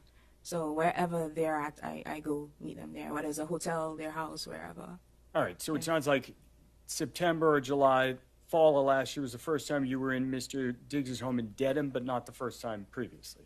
Yeah, first time in Dedham, but not like elsewhere at his house. Wherever he lived before that, I would go. Got it. And having done that, did you meet some of the people who were normally around? Yes. Do you know a person named Sonny? Yes. Who's that? His assistant. Right. Did you meet any other family members of Mr. Diggs? Yeah. Everybody that's in the house, his brothers, his mom, everybody. Okay. Yeah. Did you ever meet a person named Mila Adams? Yes, I have. Who's that? It was his chef at the time when I met her. And so when did you meet Mila Adams? At the same time I went to the house for the first time, so like around July, September, whenever the season started with the Patriots. Of last year? Yeah. Did you meet at the house? Yeah. And how much time were you at the house kind of the first time you met Miss Adams? Probably like less than 24 hours or around that time, because I know I had a client the following day, so I just had to come do his hair. But that was late in the evening, and so I had to leave the following day. Yeah. Okay. And so you met Miss Adams at that point, but did you speak to her? I did, because I had to go to Walgreens to get some products, and so I asked anybody in the house if they needed anything, and Mila said she needed a sponge, a makeup sponge, and so I got her the sponge. When I came back to the house, she asked me how much money it was, and I told her it was okay. And that's the first interaction we had. Okay. Yeah. Do you have any other further interaction with Miss Adams after that kind of initial 24-hour stay? Yeah, when I came back to the house. When was that? I can't give you an exact date, but I could like estimate. So probably within 2 weeks, because he'll do his hair like every 2 to 3 weeks. So about 2, maybe 3 weeks later? Yeah. You went back to the house in Dedham? Yeah. Was Miss Adams at the house in Dedham at that point? Yeah. And so did you speak more to her when you went back the second time? Yeah. So can we go back? Because even after, because I don't know. No, I'm sorry. Just okay. I apologize, Yeah. Miss Charles. But Yeah. did you speak to Miss Adams again that second time you Yeah, went back I to did. the house? We spoke more. Yeah. All right. How much time did you spend with her that second time? More time, like a longer time, because we were talking about food, and she wanted to come to New York to start her restaurant, and I'm a business owner, and we connected on the fact that she was a business owner, and I have like a big social media following, and I told her that she needed to do content, and I wanted to help her with her content so she could start her business. So we connected on that. Did you end up helping her Yeah. with content? Yeah. Did you two stay in touch? Yeah. How long were you around at the house in Dedham that second time? I can't tell you how long, honestly. I would stay longer if it had a game and we'd go to the game together. But for however, because most times she'll be like the only female there and Sunny will come and go. And so I spent more time with her. Okay. Yeah. Kind of following that time you spent together where you said you connected over being business owners, Yeah. did you two remain in contact? Yeah. And how did you do that? We'll text, we'll send Instagram reels, we'll FaceTime. So you guys exchanged phone numbers? Yeah. How much did you talk, you think, in the following weeks and months that fall? A lot, because a lot. We talk about business, we'll gossip, we girls, so yeah.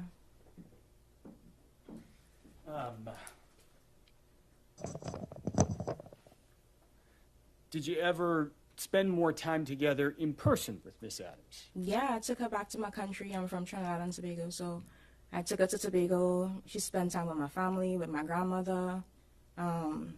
Yeah, I actually bought her ticket to go to Tobago, so yeah. When was that? This was probably around Thanksgiving time. End of November then? Yeah, whenever Thanksgiving was. Okay. Yeah. Following that trip, do you remember where you went after that? I came back to New York. We came back on the same flight. I came back to New York, and she went to Boston. Okay. Do you remember where you were on December 2nd? Yeah, actually, I was in Target, like late evening. What were you doing in Target? I was shopping for ingredients because I was spending too much money on Ubers, so I was buying ingredients to cook, like groceries. You're buying groceries at Target? Yeah. What were you cooking? So I wanted to make this like Cajun pasta with shrimp and like sausage. Mila had made it at the house, and it was healthy. And so I wanted to cook that because I didn't want to buy Uber Eats. I didn't want to spend money on Uber Eats, and I just wanted to be healthier and cook. And so I wanted to make it like her. So I was going through the aisles and like picking up stuff and calling Mila or message. Like I texted her a picture and asked her if it was this one, but she wasn't responding quick enough, so I FaceTime her. All right, so let me break that down there for a minute. You're in Target. You're trying to purchase ingredients for a dinner that you had seen Mila cook? Yeah. You said at the house. Is that at the Dedham house? Yeah. Right. Did you say you were looking for, what was the ingredient you were looking for? Like shrimp, but so she makes matcha as well. So I was trying to find out like what matcha to get, that specific one from tea dealers, shrimp, pasta, sausage, everything like that. So you just said a moment ago that as you were trying to find ingredients, you started by taking a picture and sending it to Mila? Yeah. Do you remember what time that was at? It was before 6 p.m. for sure, because I remember leaving my cart in Target to go pick up some dry cleaning for my boyfriend because I had to get it before it closed. So I actually left Target and came back to Target. So it was before 6 p.m. Okay. Yeah. What about a specific time? Do you remember exact times? So the dry cleaners was in Bronxville, Target was at Gateway. So I got there probably minutes to 6. So probably like the end, like ending at 4 or 5 p.m. somewhere there. Okay. Yeah. You mentioned a text message or a photograph of an ingredient you sent. Yeah. Was there any record of that? Yeah, I took a picture and sent it to her. All right. Would that have had the actual time? Yeah, and the on location. The message? Yeah. Do you think taking a look at a record might refresh your recollection of what time Yeah. you sent that photograph? Did you say yes? Yes. If I may approach her? Yes.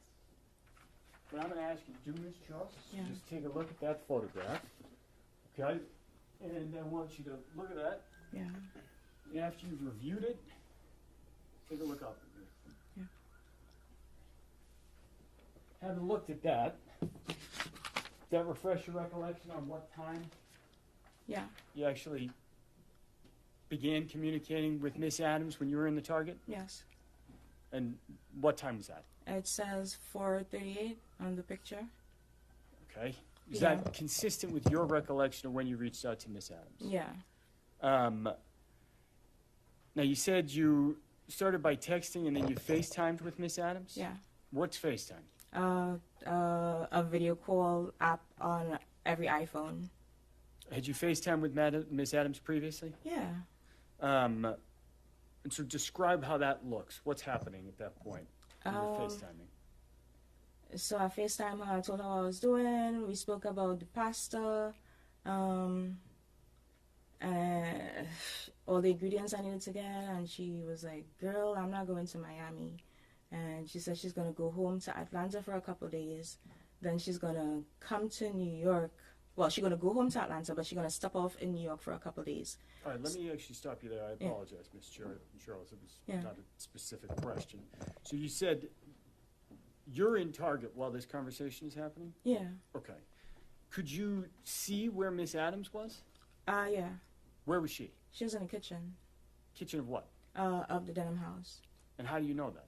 Because I've been there before, so I know the layout of the house. And the faucet was running, and I could see the island in the background. Okay. You just said she mentioned Miami. Did you notice anything about her face, her physical appearance when you had this FaceTime call? No. I'm sorry? No. Did you see any redness, swelling? No. Was she flush? No. Was she teary-eyed? No. Were there any bruises on her? No. You started to talk a little bit about places she said she was going. Yeah. Did you end mission? Yeah. All right. She said. Where was that? In New York, because she said she was. Yeah. All right. She said. Where was that? In New York, because she said she was staying. She was stopping off in New York for a couple of days. I asked her where she was gonna stay. She said at a hotel. I'm like, girl, we friends. You don't have to stay at a hotel. You could stay at my place. All right. Did you actually see her that night? Did she stay at your place? Yeah. So where'd you first see her? At the airport. What airport? LaGuardia. And what were you doing out there? I went to pick her up. What time did you pick her up from LaGuardia Airport? She told me she was lying at 11, so I got there like minutes to 11. I had to wait because I think her flight was delayed. Yeah, her flight was delayed. So I waited there for like 45 minutes. And so, did you end up seeing Miss Adams? Did she actually get in your car? Yeah. You picked her up from LaGuardia Airport? When she got in your car, did you notice anything out of the ordinary? Mm-mm. Did you notice anything about her appearance? No. Was there any bruising on her at that point? No. What were you doing when you picked Miss Adams up? We went to go pick up my friend Tally in Queens, and we were just chilling in the car. We were just like singing and just talking.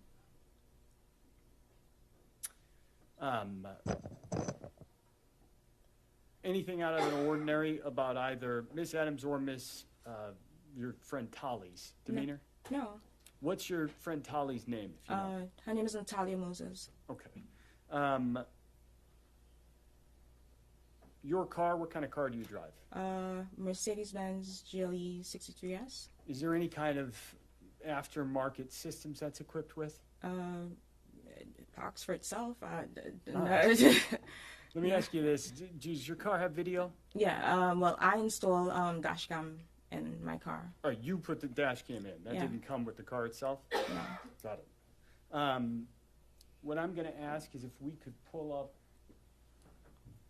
video 2, I believe, from what has been marked exhibit number 5.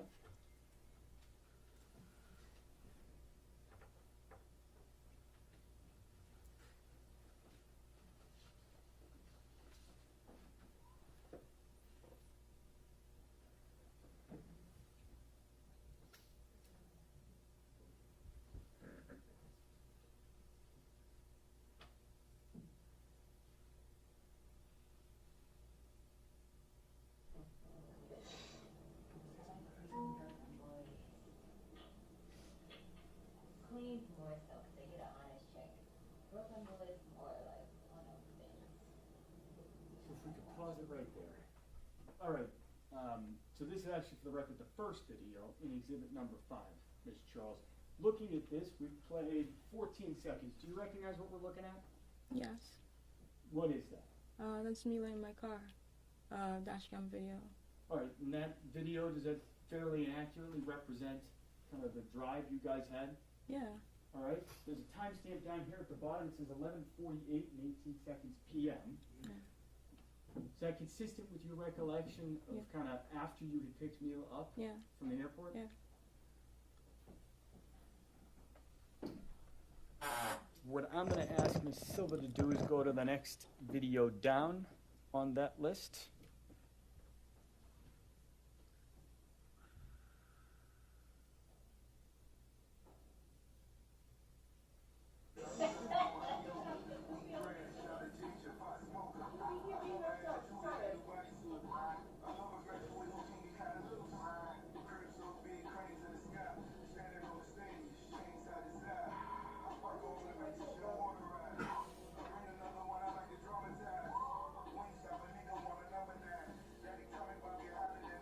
Ask Ms. Silva to pause it real quick by hitting the space bar. Thank you. So, looking at video number 2, it looks like the timestamp on the bottom says December 3rd, 24 minutes. Yeah. Watching that video, what are we seeing in the video? We were listening to Cranes in the Sky by Solange, and we were just talking about what the song was about.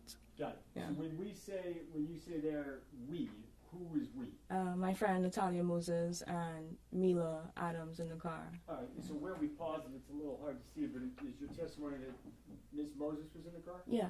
Who's in the front seat here? Mila Adams. So was Miss Moses in the back seat of your car? Yes. Okay. What did the three of you do that night? We went to Jersey. I have a house in Jersey City, so we went to Jersey City.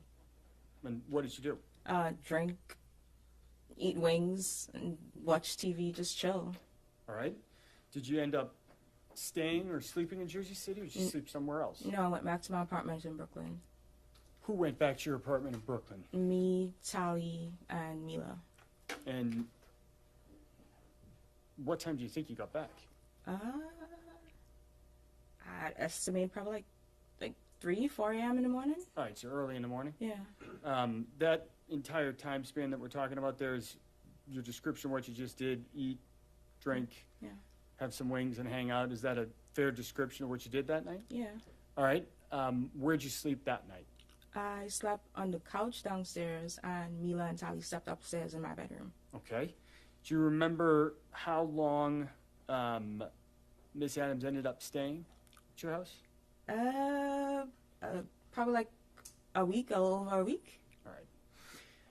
That night in Jersey City and back at your apartment in Brooklyn, do you have the opportunity to observe Miss Adams?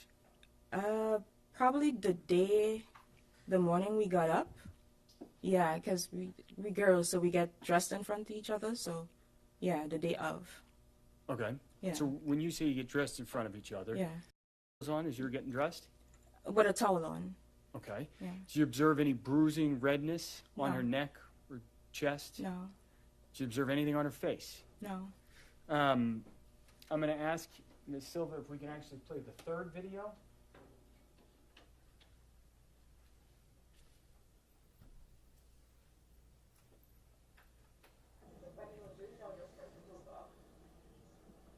And so I'm going to pause it right there and just ask you, so this image, is that a fair and accurate representation of how Miss Adams looked that day on December 3rd? Yeah. That video kind of depicts how she looked? Yes. Thank you, Ms. Silva.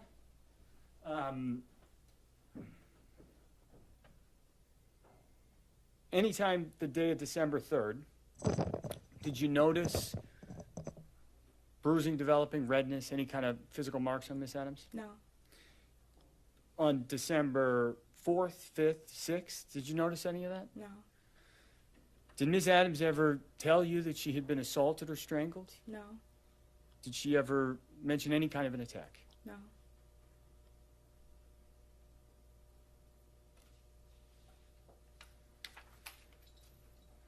Do you remember when she left? I can't give you the exact date, but probably like somewhere between the 9th, 10th, or 11th. Either one of those dates. Okay. And after Miss Adams left, actually, let me back up. Strike that. So if she got there on December 2nd, and she left on the 9th, 10th, or 11th, is it fair to say she was down there for a week, maybe a little bit more? Yeah. All right.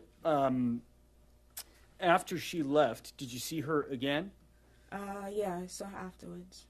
Soon afterwards? Where was that? In Boston. And in Boston, where were you? Where was I in Boston? Yeah. At the house. In Dedham. Oh, apologies. Yeah. I understand. So you saw her again at the house in Dedham? Yeah. And when was that? Probably the 13th. Yeah, the 12th or the 13th, because I had to go do his hair. Okay. Yeah. What was there some sort of time-sensitive pressure about doing his hair? Because he had to leave to go to Miami, so I had to go do his hair. Yeah. Okay. I had to do his hair. Probably had a game. He probably had a game. Okay. Yeah. So let me back you up.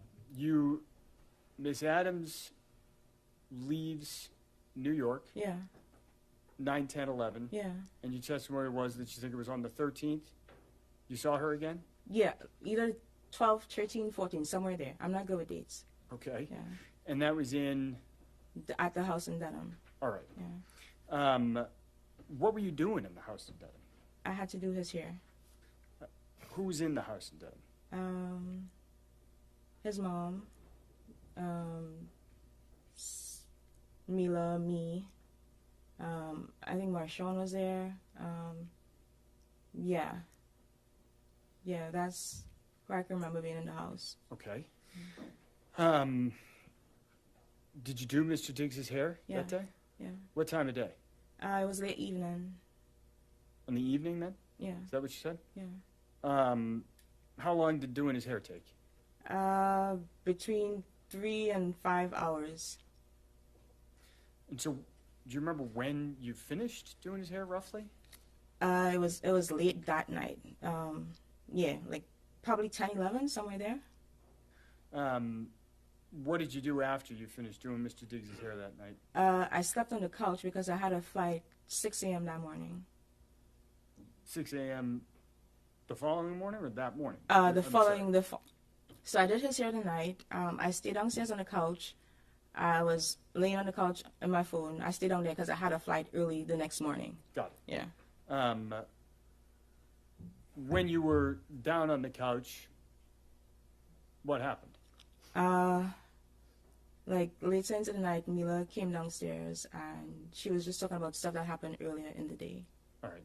Let me back you up there for a moment. Did you see anything unusual on the evening of December 13th when you were doing Mr. Diggs' hair? Yeah, so I was behind the couch. He was on the couch with Miss Stephanie. We were watching a Netflix comedy special, and we were just there kicking it. He was on his phone. Mila was in the back of us, like in a little dining area. She was on her phone, and she shouts over to him, "Yo, Steph, when am I gonna get my money?" And he responds, "I think you spoke to the accountant."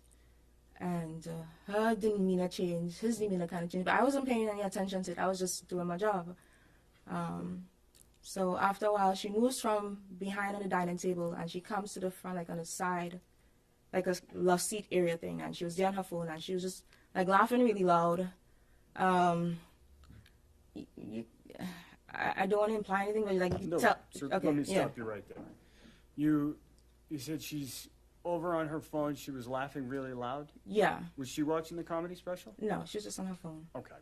So you said later that night or the Yeah. next morning you spoke to her again? Yeah, like in the probably midnight, 1 a.m.-ish. Yeah, she came downstairs and we were talking. Yeah. When she came downstairs, was there anybody else downstairs? No, just me and her. And what did she tell you when she came downstairs? She asked me if he was annoyed. She asked you if He seemed, yeah, if he was annoyed. And that's Mr. Diggs? Yeah.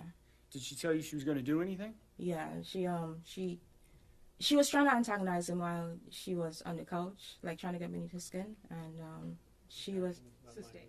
okay. So let me ask you this way. Did she indicate when she came downstairs that she was going to do anything? Did she tell you she was going to take any action? Yeah, she said she was gonna sue him For what? for the money that he owes her, and like she gonna take it to the blog. She gonna Take it to the block? blogs. Got it. Yeah.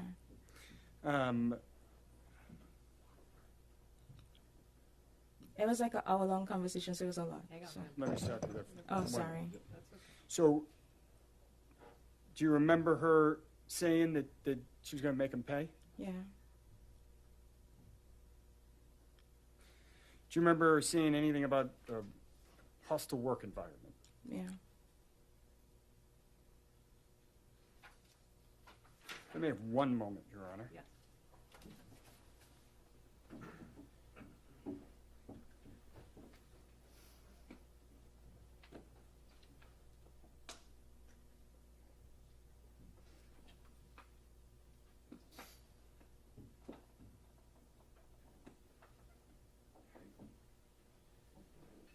A couple things I want to follow up with. Miss Charles. Did Miss Adams, prior to her coming down that night, 1 a.m., and having this conversation with you, did she tell you that she had been assaulted? Did you heard anything about a strangulation and assault? No. That night, when she was talking about the suing Mr. Diggs, Yeah. did she say that she had been assaulted? No. I want to back up down to kind of early in your testimony. You said you have a dash camera in your car. How long have you had that? Probably a little after my birthday, which is September. So, yeah. Probably end of September, beginning of October. Okay, why do you have that? Because people are scamming in your insurance fraud. Like they hit your car, they see you have a nice car, and they try to get money out of you. In New York, you said? Yeah. I don't have any further questions. Caldwell, care to inquire? Good afternoon, Ms. Charles. Afternoon. So you've been doing Mr. Diggs' hair, you said every 2 to 3 weeks? Yeah. For how long? So I started doing his hair when he was at the Buffalo Bills, and then last year, like a little before the Met Gala last year, is when like I started doing it consistently. Okay, so for more than 1 year you've been doing it, or? Yeah. And that's you said like a 3 to 5 hour appointment every 2 to 3 weeks. How much do you get paid when you do that? It depends on the style I do. It could range from $600 to probably $1,500.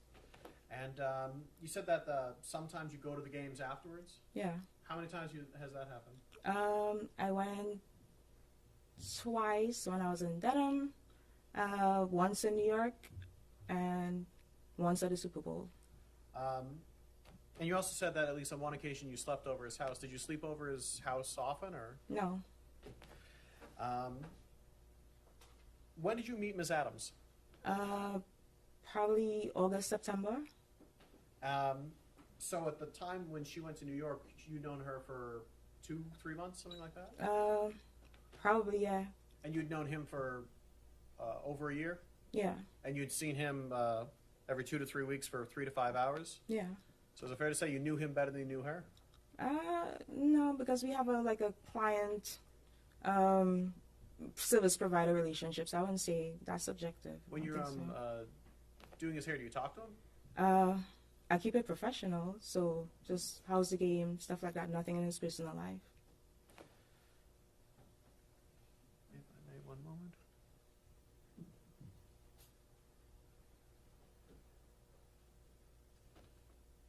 Nothing further. All right, thank you so much, Ms. Charles. Thank you.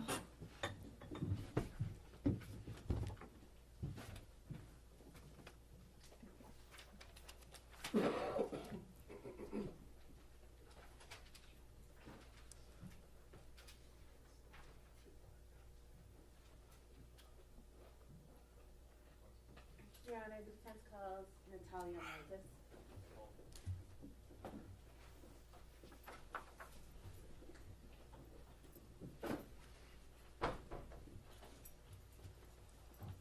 Just watch your step, and then you can remain standing facing forward. Please raise your right hand. Do you solemnly swear the testimony you're about to give in this hearing shall be the truth, the whole truth, and nothing but the truth, so help you God? I do. You may sit or stand. Good afternoon, Ms. Moses. Good afternoon. Can you state your name and spell your last name for the record, please? Sure, my name is Natalia Moses, Moses. All right, and I'll just ask you to keep your voice up a little bit so that everyone in the court can hear. Sure. Do you also go by a nickname? Yes, Tali. Tali is your nickname? Yes. All right. Where do you live?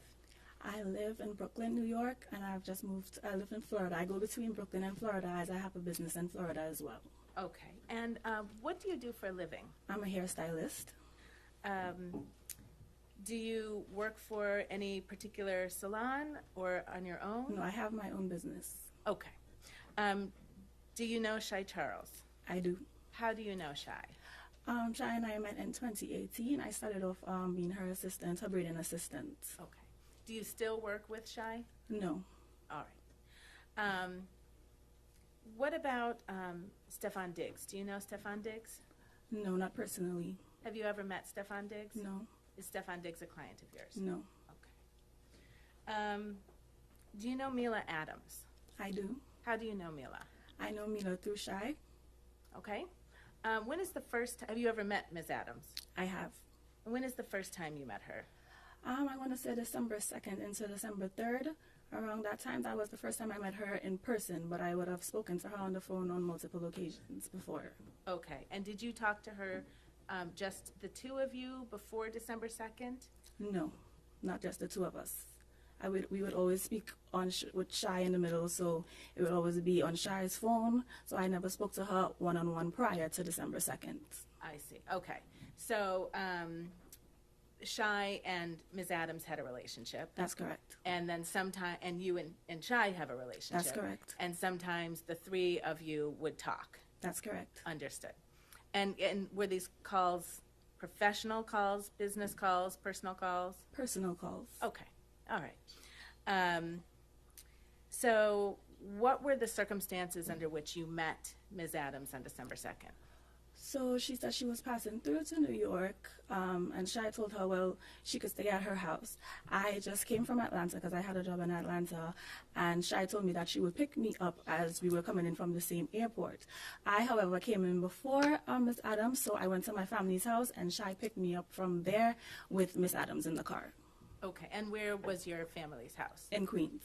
All right. And that was the first time you met Ms. Adams? In person, yes. In person, Mm-hmm. Okay. Now, I take it you had been in Shy's car before? That's correct. All right, and can you describe her car, the outside of it? It's a white Benz AMG. Okay. And can you just describe the inside of her car? She has a red interior. All right. Does she have any recording devices in her car? Yes, she has a dash cam in her car. All right, and can you describe what that dash cam looks like? It's a rectangular shape.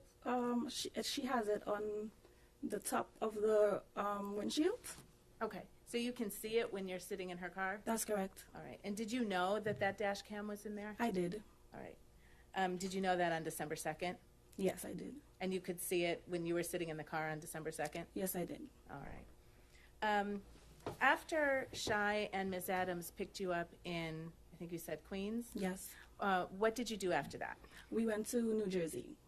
And what did you do in New Jersey? We was just chilling at the house. We bought food, and, girl time. We was just hanging around watching music videos and stuff like that. Okay. And during that time, it's a strange question, were the lights on? It was. Okay. When you were with Shy and Miss Adams at the house in New Jersey, did you notice any marks or bruises or redness on Ms. Adams' face? I did not. Could you see her neck at that time? Yes. Did you notice any marks or redness or bruises on her neck? No, I did not. Did she complain at any point about soreness or stiffness or, soreness or stiffness? No, she did not. You testified. Did you see her eat? I did. Did you see her drink? I did. Did she seem to have any difficulty swallowing? She did not. Did she complain about difficulty swallowing? No, she did not. Or a sore throat at all? No. All right. Did her voice sound hoarse? No, it did Did her not. voice sound any different than it had sounded when you previously spoke with her? No. Did you notice anything out of the ordinary in her appearance or her behavior on December 2nd? I did not. Okay. How long did you end up spending time with Miss Adams in New York City? Approximately a week. Okay. Did you spend that whole week? And I'm sorry, I should have asked this question. Did you stay in that house in New Jersey on December 2nd? No, we went to Shy's house in Brooklyn. Okay. And did you end up staying there that night? We did. Did you stay there also on the night of December 3rd? I did. And did you stay there all the way up until December 9th? I did. Okay. And did Ms. Adams stay there as well? She did.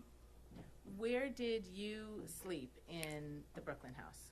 We all slept in Shy's room. Okay. By all, you mean you, Ms. Adams, and Shy? And Shy. Okay. Sometimes Shy would go to her boyfriend's house, so sometimes it would just be Miss Adams and myself. Okay. I take it you at some point woke up on December 3rd. Yes. And what was Ms. Adams' behavior like on December 3rd? She was fine. She was bubbly. Okay. Yeah, a good personality. She didn't show any signs of anything wrong. Okay. Did she cook for you? She made breakfast. And same question on December 3rd. Did you spend December 3rd with her? I did. Did you see any bruises, redness, marks on her face at that time? No. Were you able to see her neck on that day? Yes, I did. Were you able to see her chest on that day? Yes, we all stayed in the same room, so we got dressed and everything together. Okay, understood. And did you see any marks or bruising or redness? No. On any of those areas? Okay. Did you see any such marks or bruises or redness, anything like that, the entire week you spent together? No. Okay. Did there come a time where Ms. Adams asked you to take a look at her hair? Yes. Can you? What was that? How did that come about? So I was supposed to do her hair. So a stylist, I would analyze her hair. I would lift it up, just to see if, the style that we was going to do. I was trying to decide on the style that we was going to do. So I did have close-up view to her neck and her hair. Okay. And in the course of lifting her hair and looking at her neck, did you see anything? No. Okay.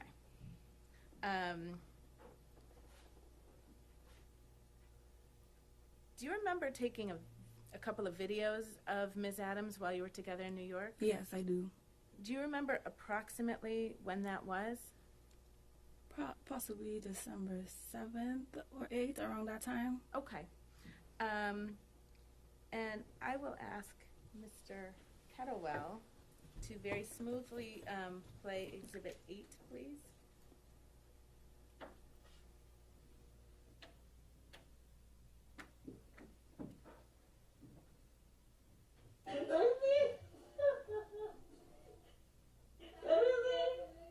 Okay, and we could just pause that. Sorry. Ms. Moses, is this one of the videos that you took of Ms. Adams? Yes, it is. All right, and can you just describe where you are? We were in Shire's room there, and we were just goofing around, listening to music and dancing and stuff. Okay. And then if you could just complete that video, please.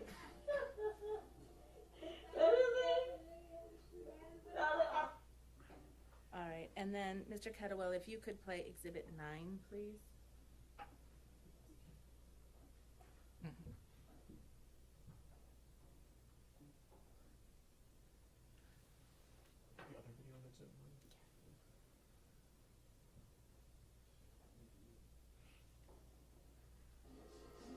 And can you just hit pause for a second? Thank you. Is this the other video that you took of Ms. Adams? Yes, it is. And that was on that trip in New York? Yes, it is. Between December 2nd and December 9th? Yes. Okay. And was this close in time to the first video? Yes. Okay. All right. Mr. Kettlewell, if you could keep playing. Hey, hey, hey, hey.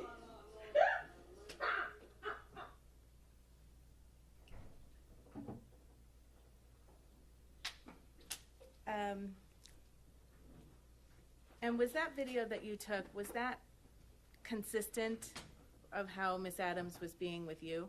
Yes. Okay.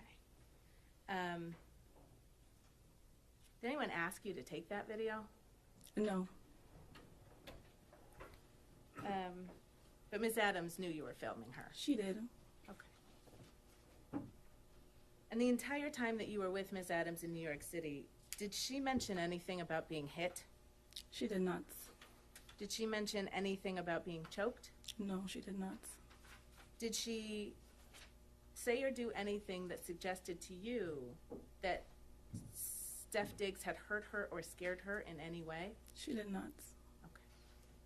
I have no further questions. Yeah. Cromwell? Just briefly, that New York trip, was that the first time you had ever met Miss Adams in person? That's correct. You said you didn't see any bruises on her. Were you looking for bruises on her? No, but she was in my face. Nothing further. Thank you, ma'am. You may step down. Thank you.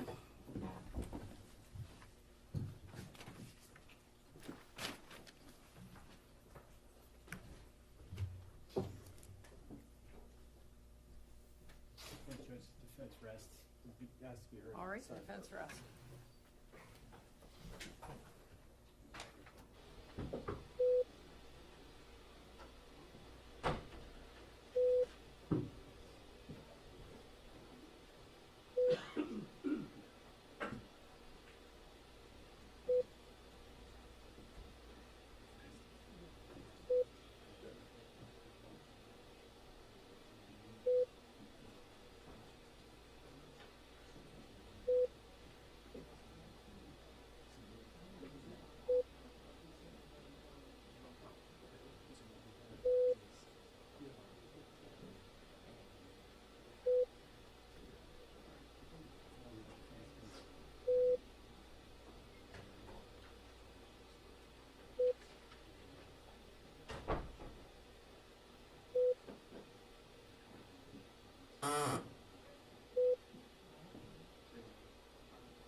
All right,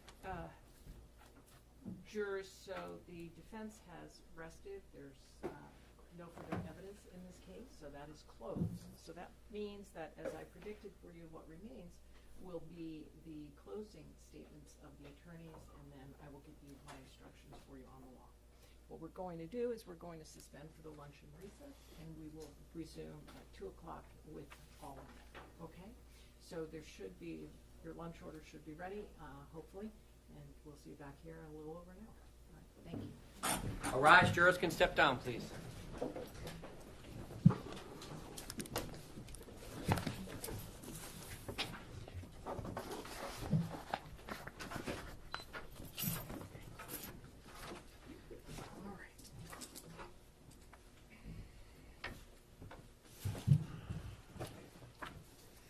The squad stands in a luncheon recess.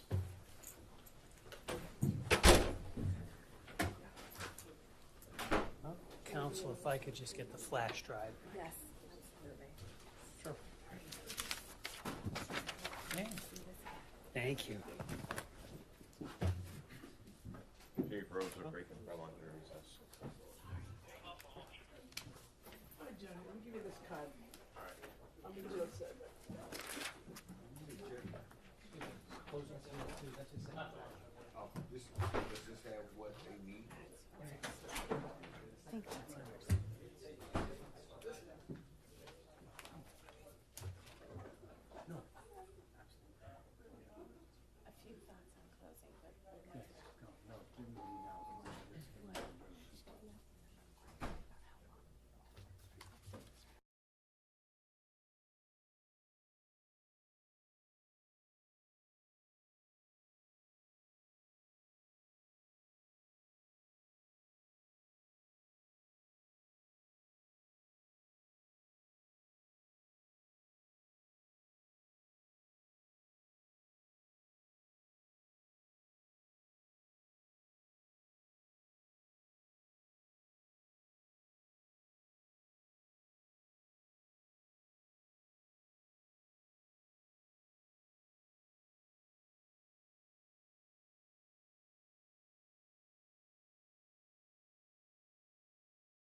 very, very bad.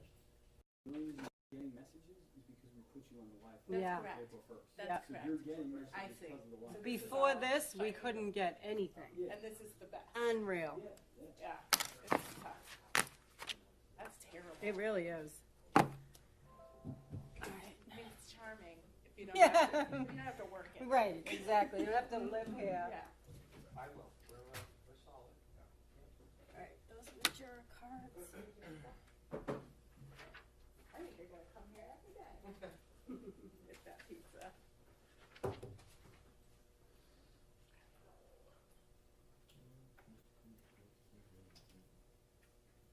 Any update from Wellesley on the Vermont situation? I heard tomorrow at like 3, but. Through NAFTA? Because of National that. Association of Criminal Defense Lawyers? Did, I actually don't remember if I actually met him. There's a woman that lives in New York. What's that?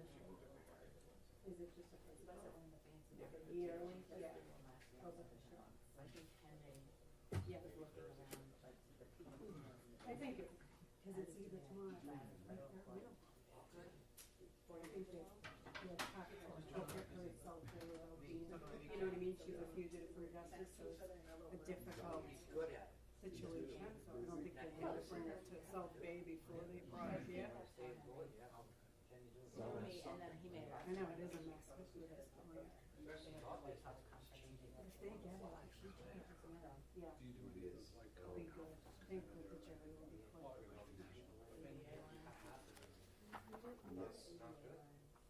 Not good at all. It is happy. Yeah. Oh, no, I wasn't here before then.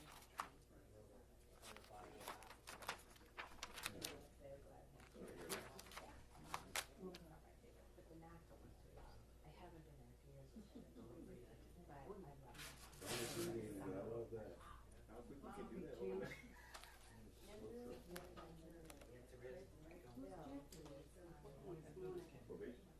I wonder if it's time. No, I'm working now. Not the hard. Do all the work. Or criminal. No, we do civil, we do civil, but, and criminal, I mean, civil. Are you good? Am I It's still. giving that slip now? So I'm not Yeah, giving it to please, Okay. Eileen. Yeah. Is she veered from the pizza? Stay above. Exactly. Oh, you're the one that wanted the pizza. But it's all trial work, it's not. So then I have to- Easy, nothing other than. Oh, wow. Right. Yeah, that was her idea. I still didn't know that. When you want to open it, you can't. That's why You they gotta do ask that. people not to come in while you are.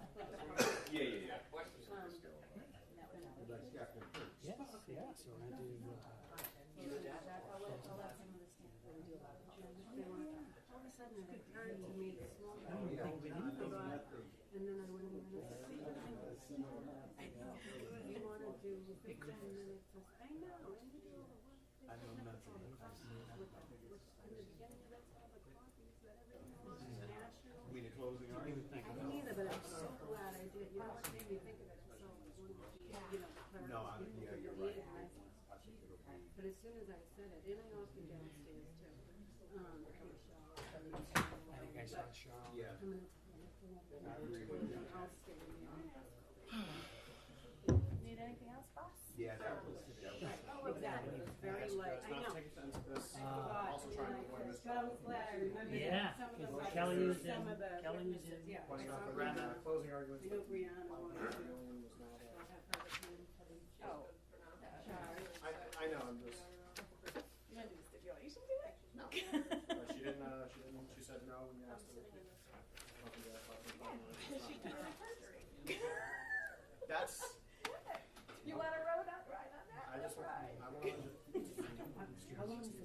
That's all I'm saying. I agree. Oh my God. It's very difficult to watch. I never. Yep.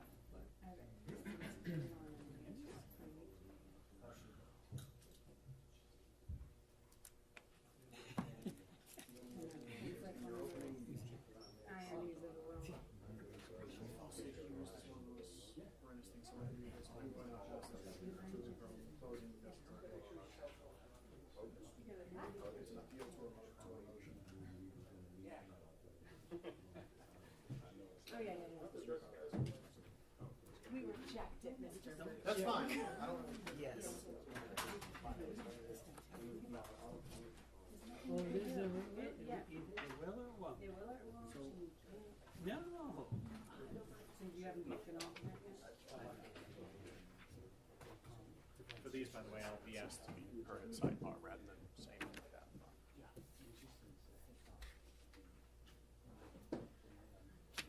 Whoa.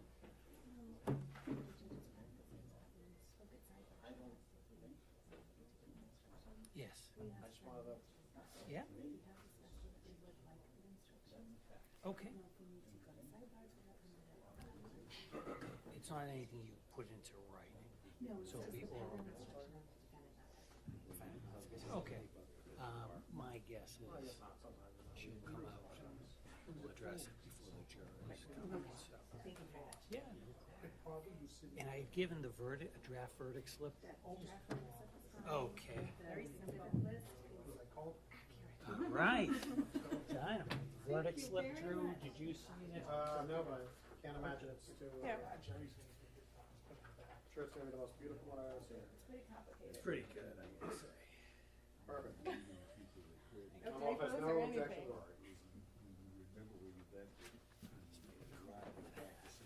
Oh,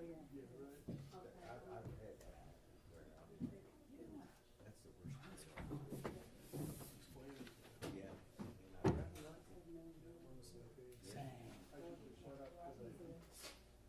Cross that path, yeah, look.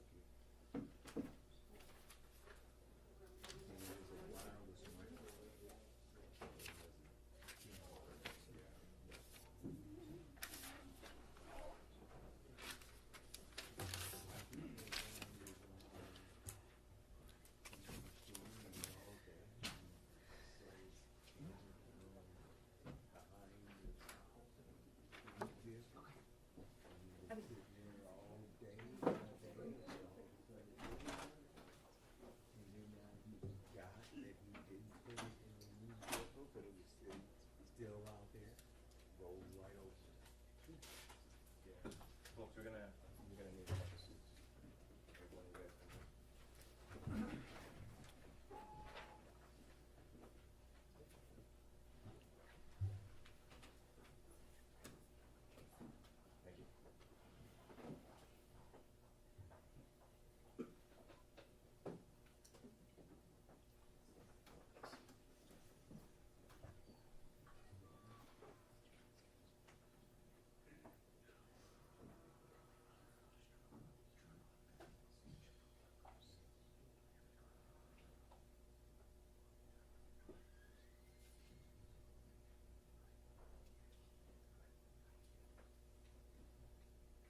You guys can squeeze in.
Bring in the jurors, anything we need to address? Maybe we can see inside. Yes, of course.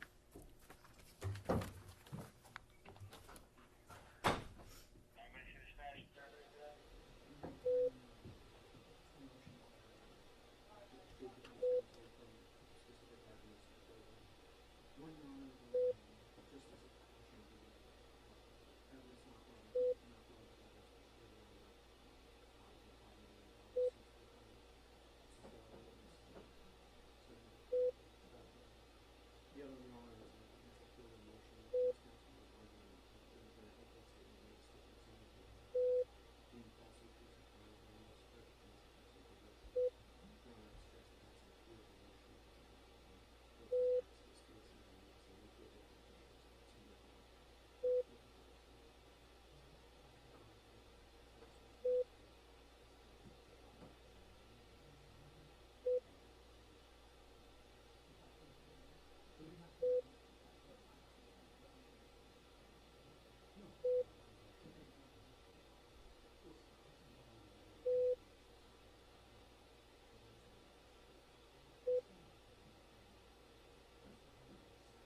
jurors, John?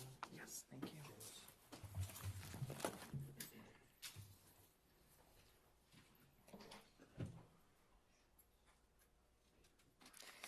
It's on the desk.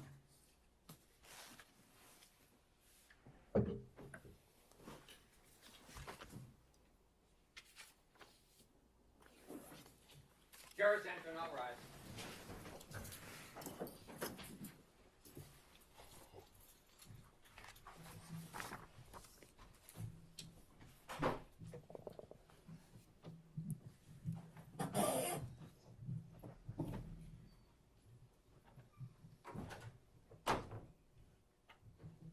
May be seated. All right, jurors, good afternoon again. As I told you, the evidence in this case is closed, and you're about to hear the closing statements of the attorneys.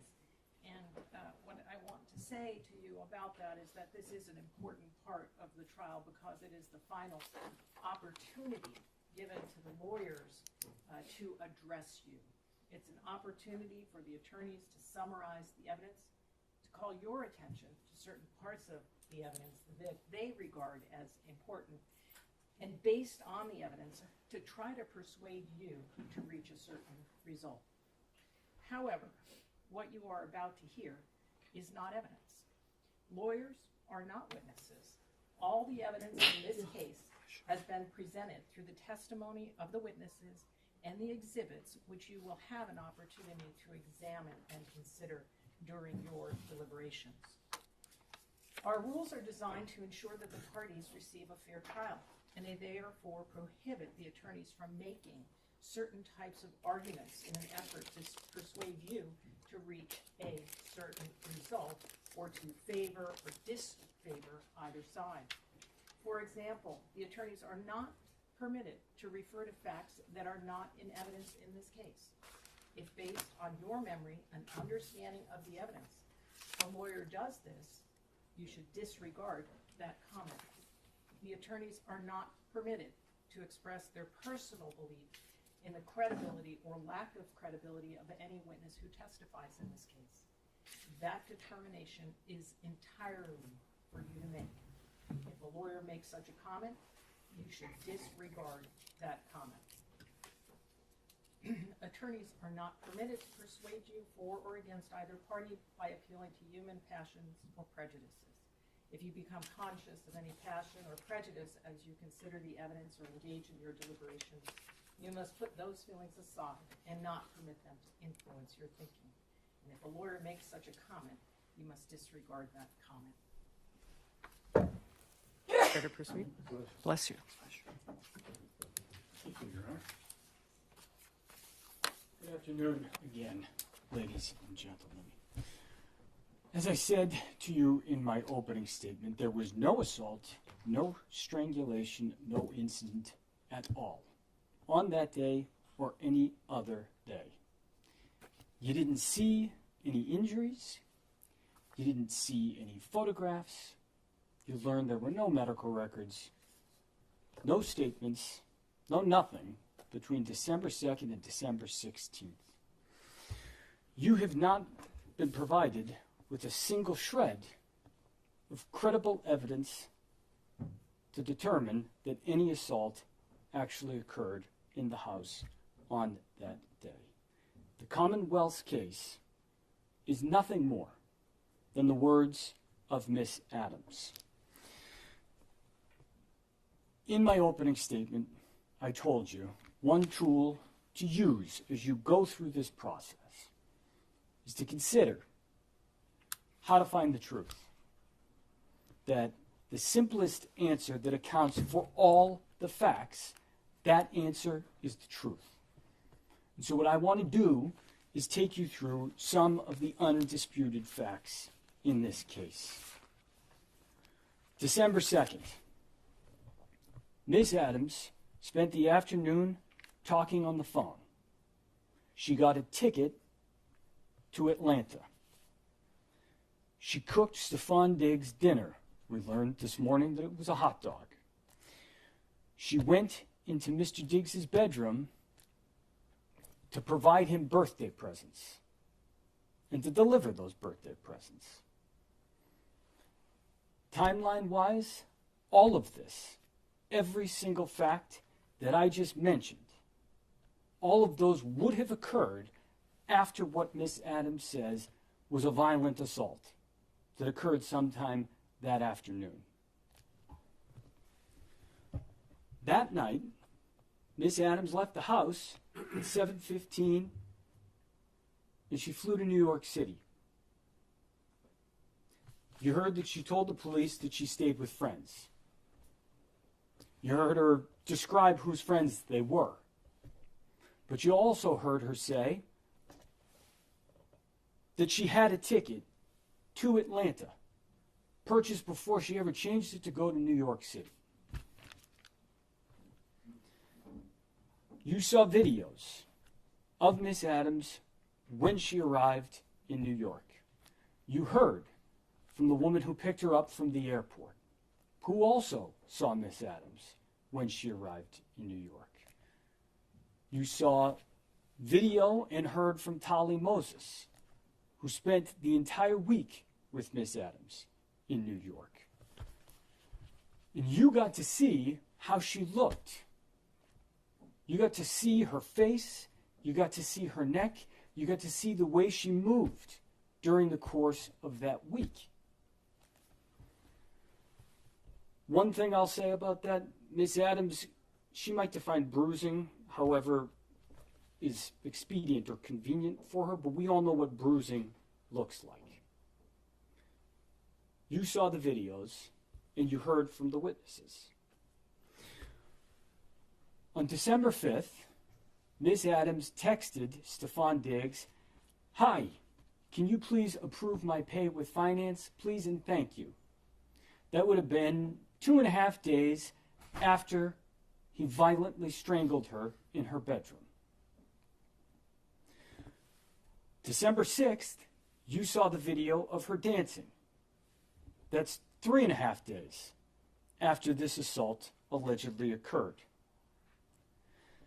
You heard that throughout the course of that week, from December 2nd to December 9th, Miss Adams didn't mention a single thing about any assault to anyone. The one thing you heard her mention was on the afternoon of December 2nd, she told Shy she wasn't going to Miami. You heard that on December 9th, she went back to the house. And I told you the details were going to be important about her going back to the house in my opening statement. She got back to the house at 11:30 p.m. alone and walked into the house. And what did she do? She didn't just go to Stefon Diggs' bedroom door and knock on it. She tried to punch in the code, and it didn't work. And those are her words. That's what she told you. None of that is consistent with a violent assault having occurred the last time they interacted with one another. Not one piece of that. And those are undisputed facts. On December 11th, Miss Adams texted Mr. Diggs her apology. She said she was sorry she was being emo, and she didn't want him to feel that way. She didn't want him to think she was trying to quit her job. And she told you she was trying to keep her job. She was trying to get back. She also told the police 4 days later, 5 days later, that she had quit her job on December 2nd. We know that that was a lie. Not just from the fact that she actually told you that that was a lie, but from the actual evidence that you have in this case that is undisputed. That evidence goes on. She told Mr. Diggs' girlfriend that she didn't say any of that to the police, meaning what she told the police, that she didn't accuse Mr. Diggs of assault. And that wasn't true. She also, a month later, told the world that she had never demanded money. And that also wasn't true. Now, more undisputed facts. Miss Adams was paid for November. At first, she didn't admit that. She ended up saying they worked it out. She got paid for 2-3 weeks. And we actually got an answer today on why she wasn't paid for a full month. Because she was in Tobago with Shy Charles. You heard from Melissa Goddard. Miss Adams was paid up. The non-disclosure agreement. Miss Goddard talked to you about that. And you heard about that from Miss Adams. I want you to look at the text message in Exhibit 4. It's on page 195. We talked about it a little bit yesterday afternoon. But this is another undisputed fact, and it's very important. Because, despite what Miss Adams told the police on December 16th, and told you at times yesterday, on December 13th, 2025, Miss Adams says what she thinks the NDA is about. And she says, "You sitting here playing in my face, 700 comments. If I told someone why it's not in the blog, you believe it," meaning Mr. Diggs, "and now sign an NDA. Send me my money. You sitting here playing in my face." Miss Adams wants you to believe she wouldn't tell Shy Charles because Shy Charles knew Mr. Diggs. That requires you to completely ignore the fact that she chose freely and willingly to go to New York to stay with Shy Charles. December 13th, she told Mr. Diggs, she told Stefon Diggs what she thought the NDA was all about. And it was about the blog issue.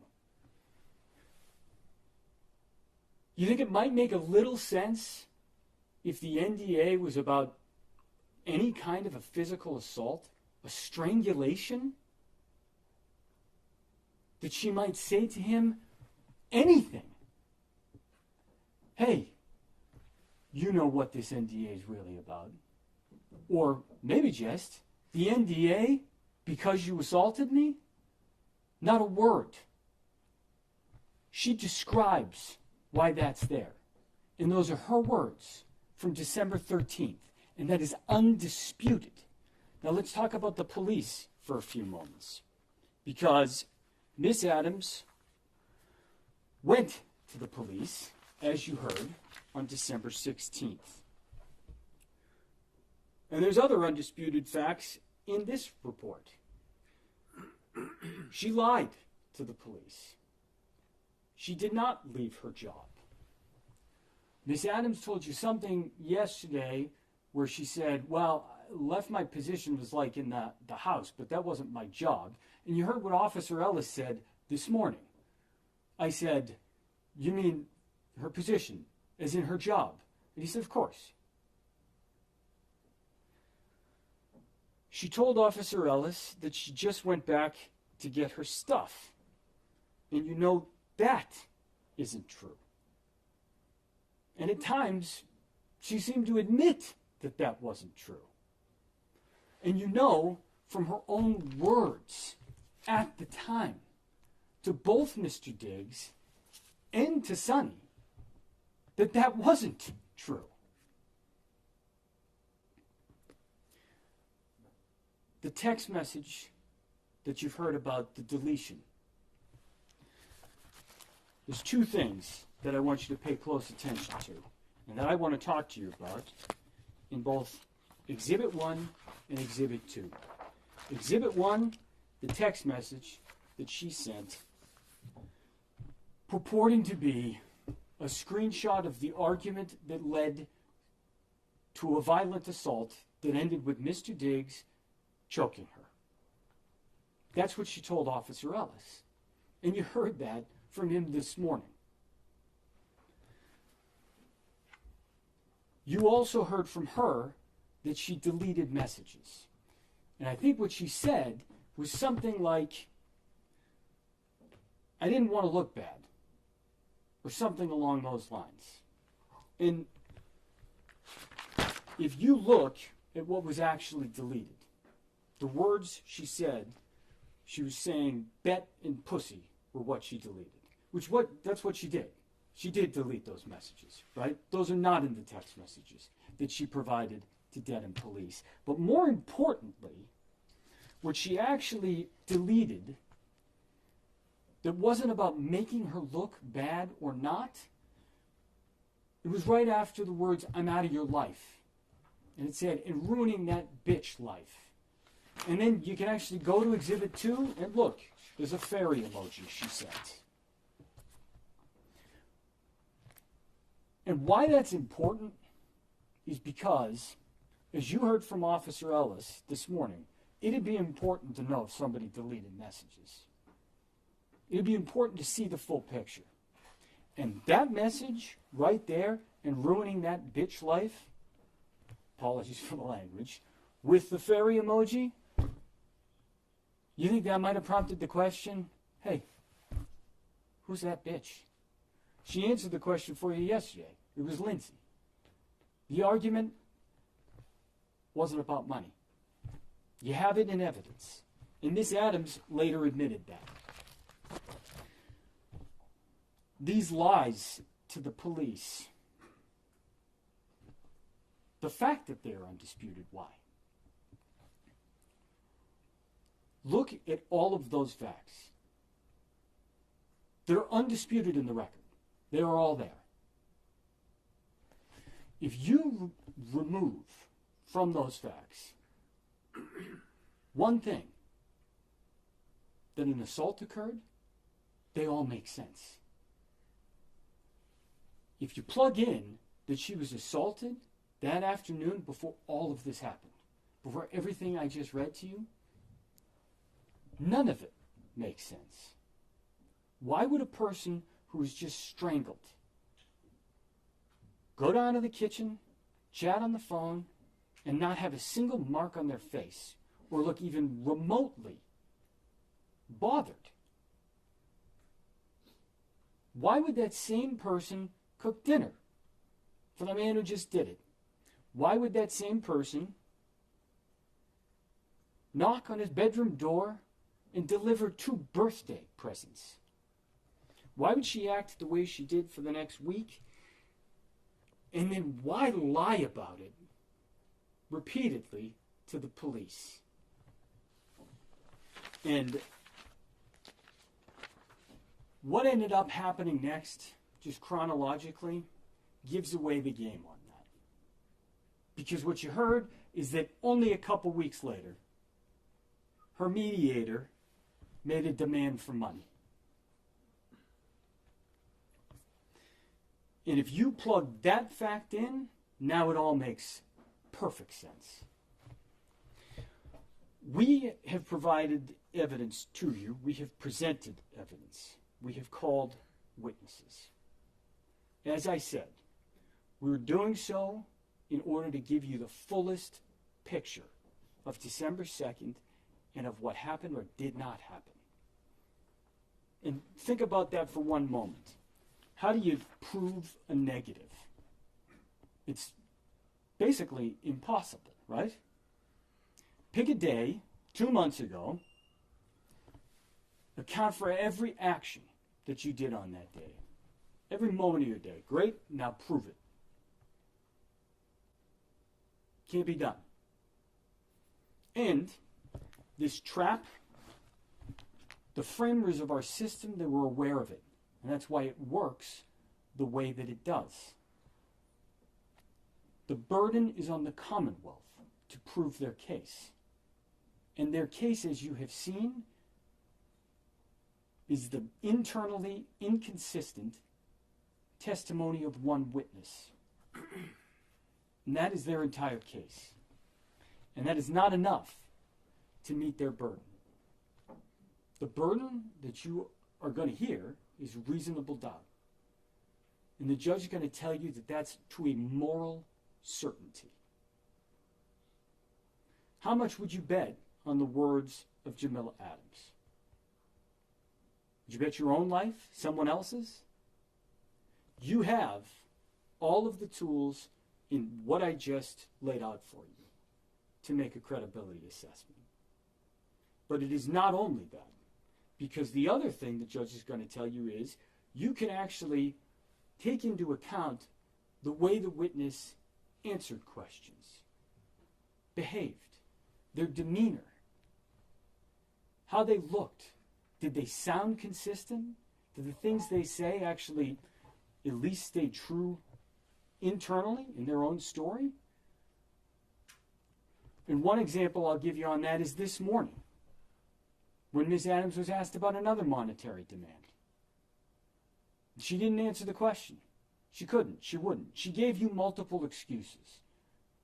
She tried to say attorney-client privilege, and when there was no response to that, she said, I can't answer that correctly.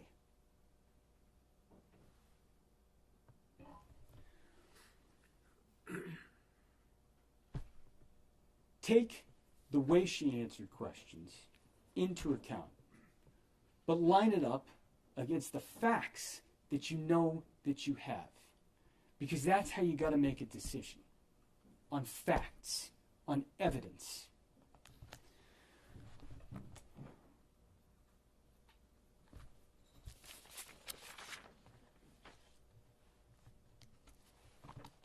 In terms of the evidence that the Commonwealth has actually presented to you, what they have presented to you are the claims of one person. Their second witness undermined their first. And there's a reason for that. There's a reason they had absolutely nothing to corroborate this allegation, which, one thing I will say about the assault and battery, she described Mr. Diggs slapping her on the right side of her face with his right hand. And she actually demonstrated it for you. But the problem is that's a physical impossibility. And the reason I would suggest to you that that demonstration didn't go quite well is because sometimes people miss their mark. Sometimes actors forget the script. What you do not have before you is anything that you can base a firm decision on, unless that decision is that the Commonwealth has not proved its case. The Commonwealth has an opportunity to speak to you after I do. And you heard the Commonwealth question some witnesses about working for Mr. Diggs. There's a number of people who were called as witnesses. We tried to be as quick as possible. It's not terribly exciting to hear a witness talk about how they heard and saw nothing. But for a moment, stop and think and ask yourself, if you were accused of having something happen at your house on some random day 3 weeks ago, who would be there with you? The people closest to you. It'd be your family, the people who are in your house all the time. And for Mr. Diggs, we talked about that. That's staff. That's Miss Salas. That's all the people that you heard from.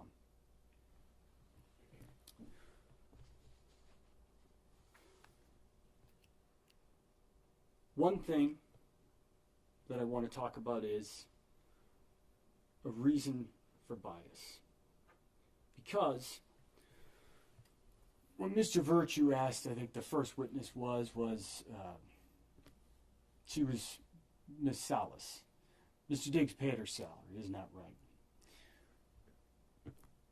The one witness who has the most significant financial interest in this is Jamila Adams. You heard her talk a lot about money yesterday. And that was the Commonwealth's only witness to even touch on what they claim this assault was. That's their evidence. They cannot, and they have not, proved this case because no assault occurred on December 2nd, or as I said, any other day. And it's your obligation to hold them to that burden and to decide the case on the evidence that you have in front of you. And that evidence provides one answer alone. And I would suggest to you that that is that Miss Adams made this accusation as a means of trying to leverage and humiliate and to punish Stefon Diggs. And you heard that he has been living with this case and these accusations since December of 2025. And it is time to end. The evidence that you have heard, that has been put before you, is not enough for the Commonwealth to sustain their burden. It is your obligation to return a true and a just verdict. And the evidence that you have heard requires that you go back into that room and that you lift this burden off Mr. Diggs' shoulders and that you tell him and the world that Stefon Diggs is not guilty of this incident that never occurred. Thank you.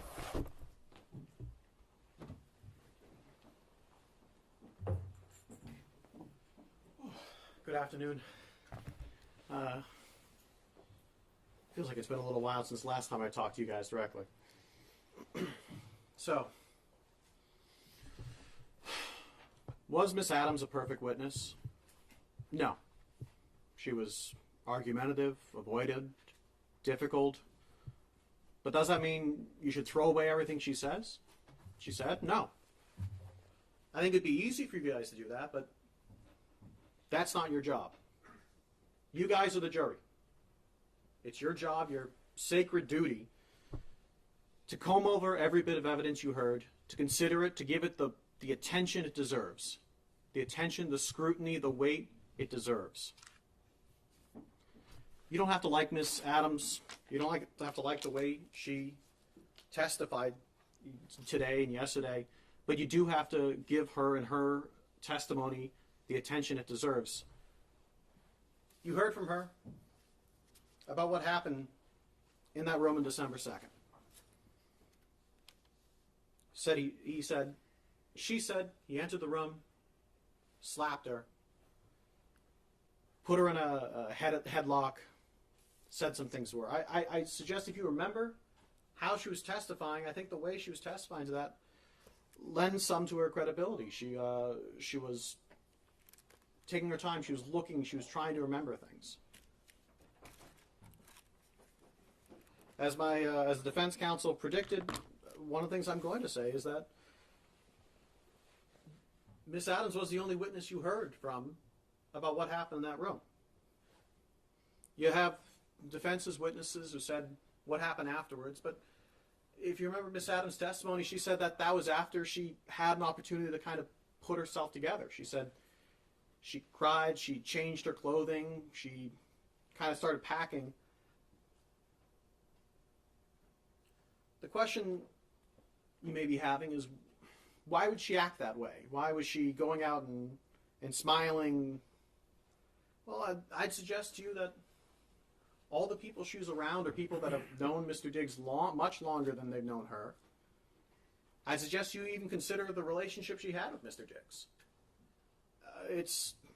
He was sometimes lover, a boss, landlord. He was a athlete, a celebrity, financially powerful, surrounded by people that were all on his payroll that liked him. That when you put that all in consideration, her behavior does make sense in that it was her way of continuing on past that. And she told you that they had a complicated relationship. She said they argued all the time. So that might also make sense as to why she texted them afterwards saying, hey, trying to make amends or trying to figure things out, why she gave the birthday present afterwards. In this case, you heard 4 kind of things, right? You heard things that weren't evidence. The openings, these closings, questions, things that were stricken, those are things that aren't evidence. They can kind of give you some context, but those aren't the evidence in and of themselves. You heard the actual evidence. That was the testimony from the witnesses, the videos, photos, and you'll be able to see also all those text messages. The third thing you're going to hear, so things that aren't evidence, things that are evidence, and the law. The judge gave you some preliminary law at the start of the case. She's going to now, once the closings are done, instruct you on the full law. I ask that you give her the same attention that you've given to all the evidence, and you've given the same attention to both attorneys during their closing. You give the judge that attention when she reads the law. And there's a fourth thing that you're going to need to pay attention and listen to and consider, and that's each other. When you guys are done here, once I finish, once the judge reads the law to you guys, it'll be your job to go into that room and deliberate on this case. When you go in that room, it's up to you guys how you want to run it. There's no manual, there's no guide, there's no schedule of how you guys are going to come to your decision and reach your verdict. And no one is going to make sure you're doing it one way. What I would suggest you guys do, and you guys can do whatever you want, this is just my suggestion to you. What I suggest you guys do is you don't go in there and just say, all right, let's take a poll right off the bat. I suggest you guys take the time, go over all the evidence, go over each witness, talk about each witness, try and do it both ways back and forth for every witness, not just the Commonwealth's defense as well. Go over every bit of evidence. Really take the time that this case deserves. And also listen to each other. I'd suggest as much as you can, make sure if there's someone that's that's not saying anything, make sure you get to hear from them as well. As I said at the start of this case, that every bit of evidence is important, and that's true. I'd hope that if you guys fairly treat every bit of evidence the attention it deserves, give the analysis, the scrutiny for all the witnesses, all the evidence, and talk amongst yourselves, that you guys will come to the correct verdict. And I would suggest that that verdict is the verdict of guilty on all counts. Thank you very much. Very briefly. Sure.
All right, jurors, you are about to begin your final duty, which is to decide the fact issues in this case.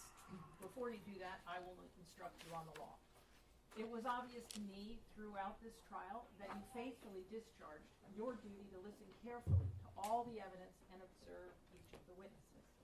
I now ask you to give me that same close attention as I instruct you on the law.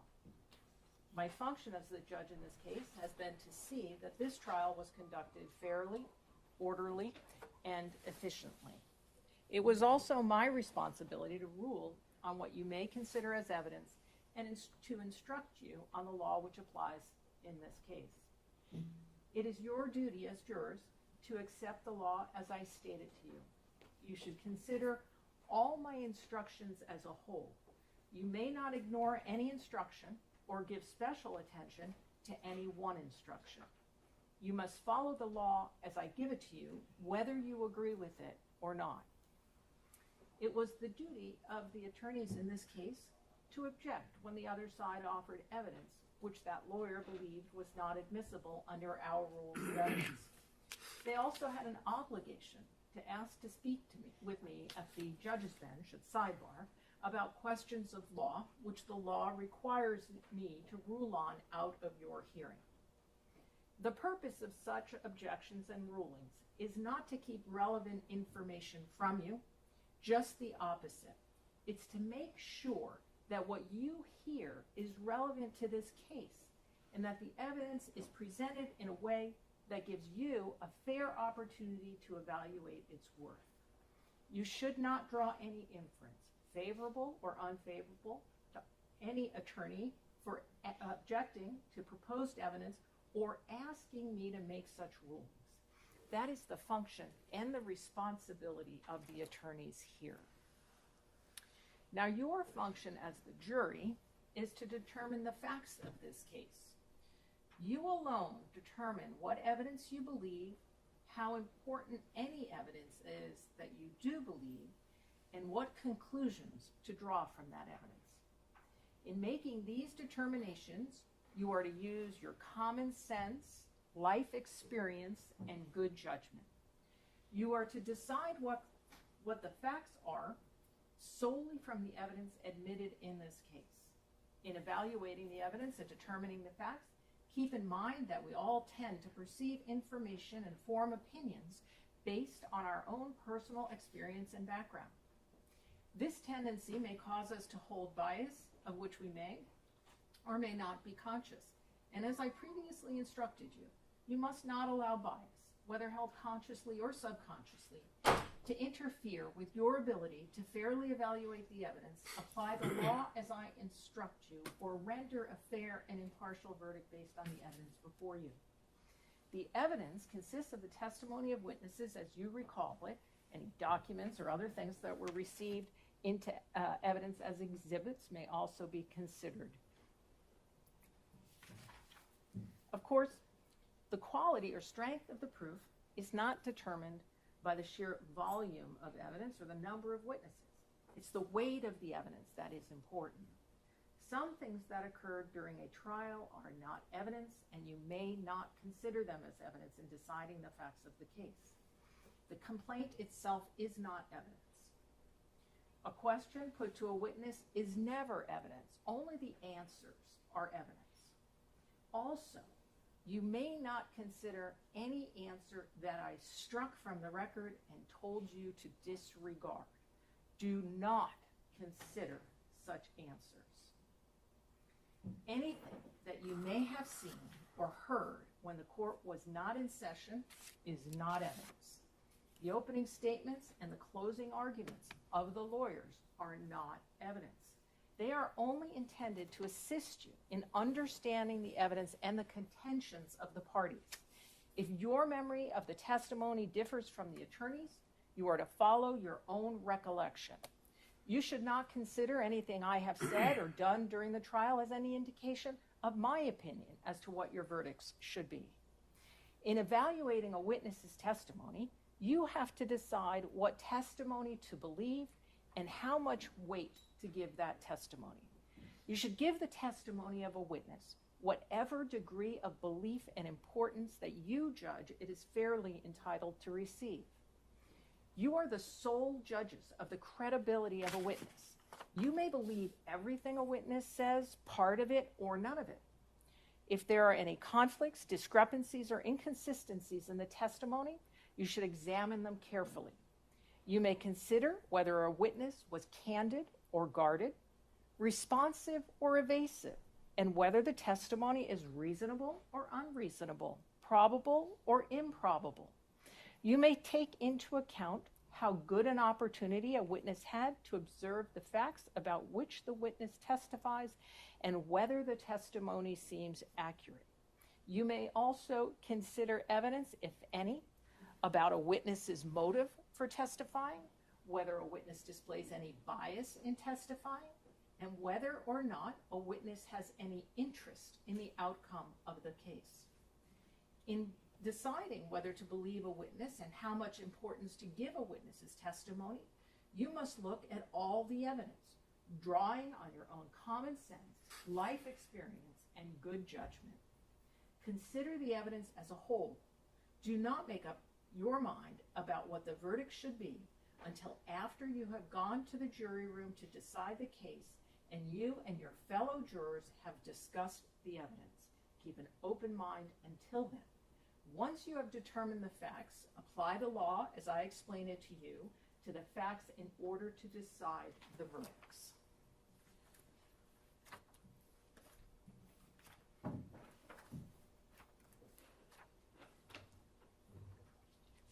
Now, there are two types of evidence which you may use to determine the facts of the case: direct evidence and circumstantial evidence. You have direct evidence where a witness testifies directly about the fact that is to be proved based on what he claims to have seen or heard or felt with their own senses, and the only question is whether you believe the witness. You have circumstantial evidence where the witness cannot testify directly about the fact that is to be proved, but you are presented with evidence of other facts, and you are then asked to draw reasonable inferences from them about the fact which is to be proved. Let me give you an example. Your daughter might tell you one morning she sees the mail carrier mailbox. That's direct evidence that the mail carrier has been to your mailbox. On the other hand, she might tell you only that she sees mail in the mailbox. That's circumstantial evidence that the mail carrier has been there. No one's seen the mail carrier, but you can reasonably infer that the mail carrier has been there since there is mail in the box. The law allows either type of proof in a criminal trial. There are two things to keep in mind about circumstantial evidence. The first one is that you may draw inferences and conclusions only from facts that have been proved to you. The second rule is that any inference or conclusion which you draw must be reasonable and natural based on your common sense and experience of life. If the Commonwealth's case is based solely on circumstantial evidence, you may find the defendant guilty only if those circumstances are conclusive enough to leave you with a moral certainty, a clear and settled belief that the defendant is guilty, and that there is no other reasonable explanation of the facts as proven. The evidence must not only be consistent with the defendant's guilt, it must be inconsistent with his innocence. Whether the evidence is direct or circumstantial, the Commonwealth must prove the defendant's guilt beyond a reasonable doubt from all the evidence in the case. Now,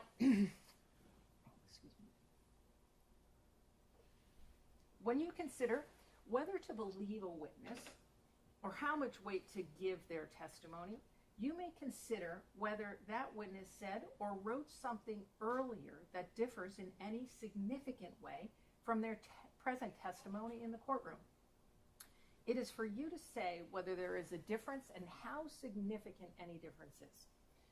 Please note that you may not use the witness's earlier statement as proof that something said in it is true. So, for example, if a witness testified here that she found a donut but had earlier written that they found a bagel, that earlier statement would not prove they found a bagel, but it might raise doubt as to whether they were accurate or truthful when they testified that they had found a donut.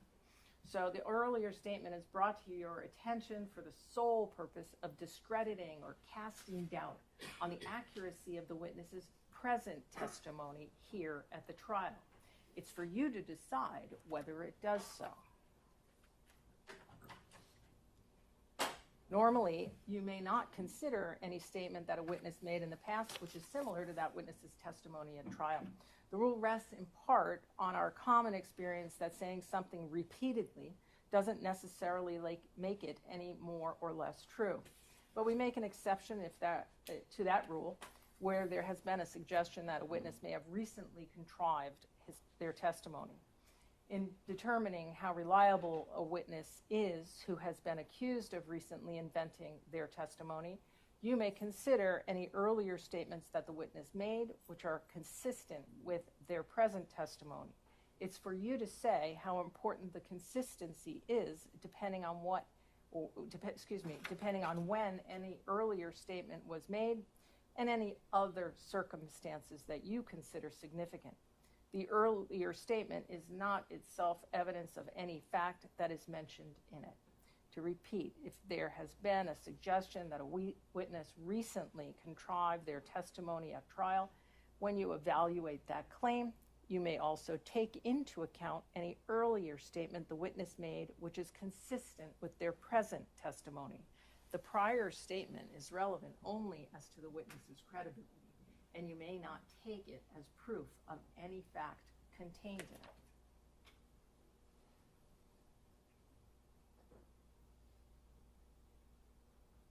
At this trial, you may have noticed that the defendant did not testify. The defendant has an absolute right not to testify, since the entire burden of proof, in this case, is on the Commonwealth to prove that the defendant is guilty. It is not up to the defendant to prove that he is innocent. The fact that the defendant did not testify has nothing to do with the question of whether he is guilty or not guilty. You are not to draw any adverse inference against the defendant because he did not testify. You are not to consider it in any way or even discuss it in your deliberations. You must determine whether the Commonwealth has proved its case against the defendant based solely on the testimony of the witnesses and the exhibits.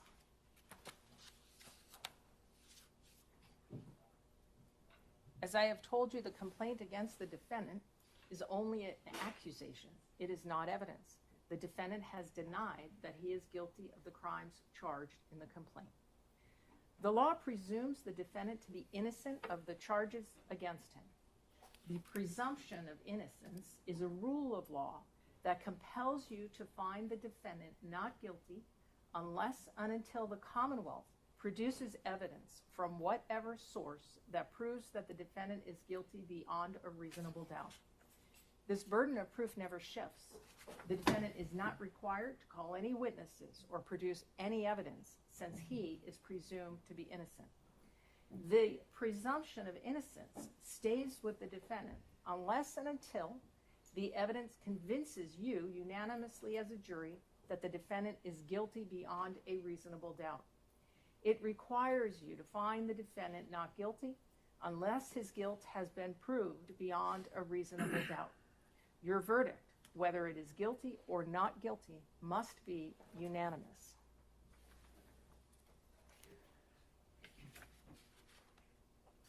Now, as I've said, the burden is on the Commonwealth to prove beyond a reasonable doubt that the defendant is guilty of the charges made against him. What is proof beyond a reasonable doubt? The term is often used and probably pretty well understood, though it is not easily defined. Proof beyond a reasonable doubt does not mean proof beyond all possible doubt. For everything in the lives of human beings is open to some possible or imaginary doubt. A charge is proved beyond a reasonable doubt if after you have compared and considered all of the evidence, you have in your minds an abiding conviction to a moral certainty that the charge is true. When we refer to moral certainty, we mean the highest degree of certainty possible in matters relating to human affairs based solely on the evidence that has been put before you in this case.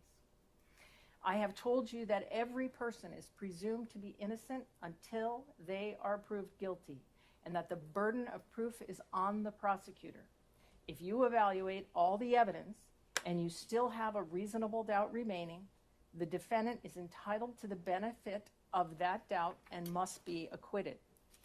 It is not enough for the Commonwealth to establish a probability, even a strong probability, that the defendant is more likely to be guilty than not guilty. That is not enough.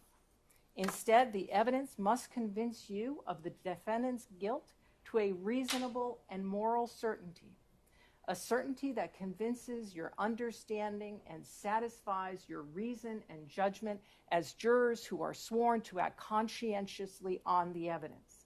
That is what we mean by proof beyond a reasonable doubt. The defendant is charged with having committed an assault and battery upon Mila Adams. In order to prove the defendant guilty of committing an intentional assault and battery, the Commonwealth must prove three things beyond a reasonable doubt. First, that the defendant touched the person of Mila Adams. Second, that the defendant intended to touch Mila Adams. And third, that the touching was either likely to cause bodily harm to Mila Adams or was offensive. To prove the first element, the Commonwealth must prove the defendant touched Mila Adams. A touching is any physical contact, however slight. A touching may be direct, as when a person strikes another, or it may be indirect, as when a person sets in motion some force or instrumentality that strikes another. To prove the second element, the Commonwealth must prove that the defendant intended to touch Mila Adams, in the sense that the defendant consciously and deliberately intended the touching to occur, and that the touching was not merely accidental or negligent. The Commonwealth is not required to prove that the defendant specifically intended to cause injury to Mila Adams. To prove the third element, the Commonwealth must prove that the touching was either likely to cause bodily harm to Mila Adams or was offensive. A touching is offensive when it is without consent. If the Commonwealth has proven all three elements beyond a reasonable doubt, you should return a verdict of guilty. If the Commonwealth has failed to prove one or more of the elements beyond a reasonable doubt, you must find the defendant not guilty. The defendant is charged with strangulation. To prove the defendant guilty of this offense, the Commonwealth must prove three things beyond a reasonable doubt. First, that the defendant intentionally applied pressure on the throat or neck of Mila Adams. Second, that the pressure was substantial. And third, that the pressure interfered with the normal breathing or circulation of blood of Mila Adams. To prove the first element, the Commonwealth must prove beyond a reasonable doubt that the defendant intentionally applied pressure on the throat or neck of Mila Adams. The Commonwealth must prove that the defendant consciously and deliberately intended the touching to occur, and that it was not merely accidental or negligent. You may examine any evidence regarding the defendant's actions or words and all the surrounding circumstances to determine whether the defendant intended to apply pressure to the throat or neck of Mila Adams. To prove the second element, the Commonwealth must prove beyond a reasonable doubt that the pressure was substantial. You may consider evidence, if any, about how, where, when, and for what duration the pressure was applied, as well as any evidence of its effect or impact on Mila Adams. To prove the third element, the Commonwealth must prove beyond a reasonable doubt that the pressure that was applied interfered with the normal breathing or circulation of blood of Mila Adams. If the Commonwealth has proven all three elements beyond a reasonable doubt, you should return a verdict of guilty. If the Commonwealth has failed to prove one or more of the elements beyond a reasonable doubt, you must find the defendant not guilty. Counsel, I'll see you at sidebar.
All right, jurors, when we impanel a jury at the beginning of a trial, we never know whether some personal emergency will arise during the course of the trial, which will require one of our jurors to be excused from further jury duty. So, in order to avoid having to start the trial over again, should that occur, we impanel 7 jurors, even though the case will only be decided by 6 of them.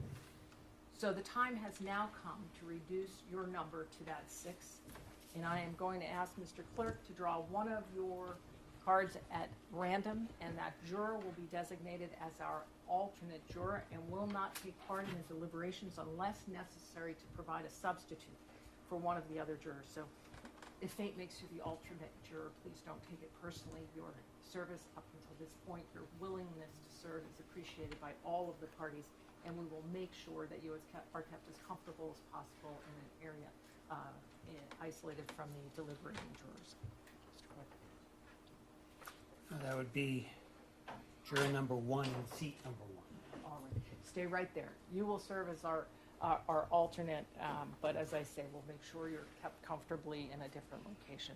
If you would be good enough, Mr. Clerk, to draw another card at random, this particular juror will be the foreperson of this juror. That is juror number 25 in seat 4. All right, so you will be the foreperson of our jury. All right? What that means, oh, Mr. Clerk, thank you, is you gave it to me right here.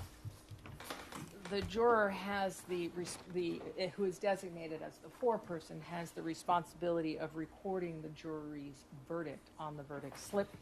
Once that has been recorded, you sign it, date it, and inform the court officer that the jury has reached a verdict, and you will be brought back into court.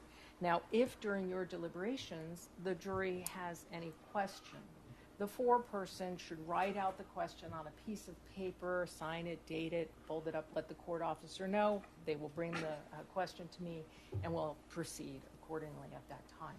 Now, you're not to make any use of cell phones or any other kind of personal wireless device during your deliberations.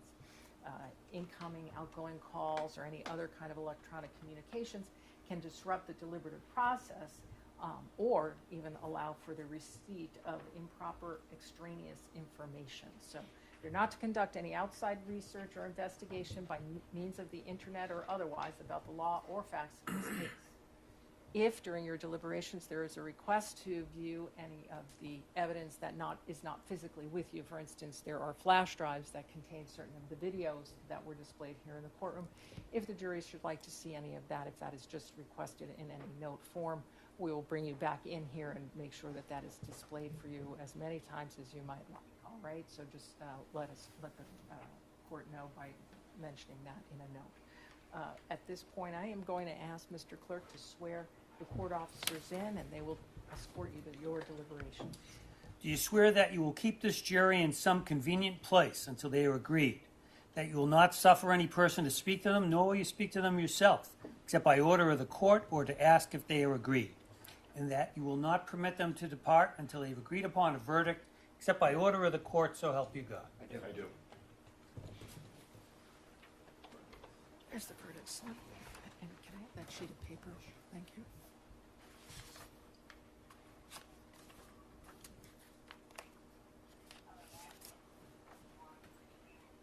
All rise. Jurors can step down this way.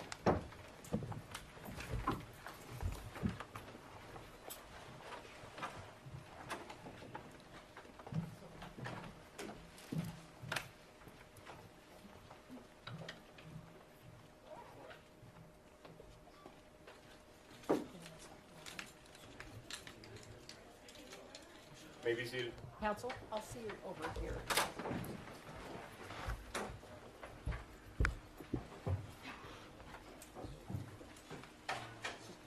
Yeah, just a little housekeeping. So here we have the list of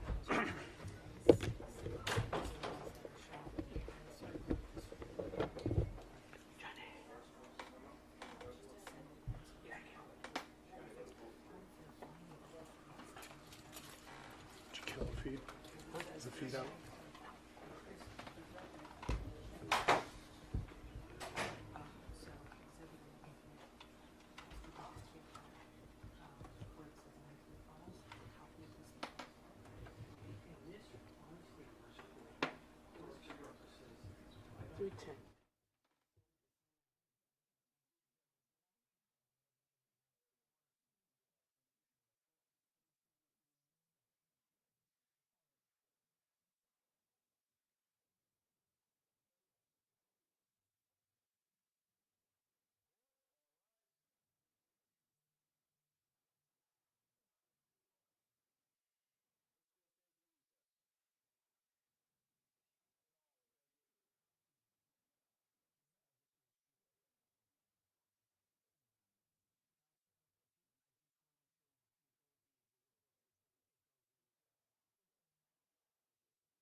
rise. Honorable Court is back in session. You may be seated. On the record, Your Honor. All right, the jurors have a question. Basically, they are asking, what are the 3 criteria for assault and battery and the 3 for strangulation? So, Mr. Clerk, if you'd mark this for identification, my intention would be just to re-instruct them on the 2 offenses.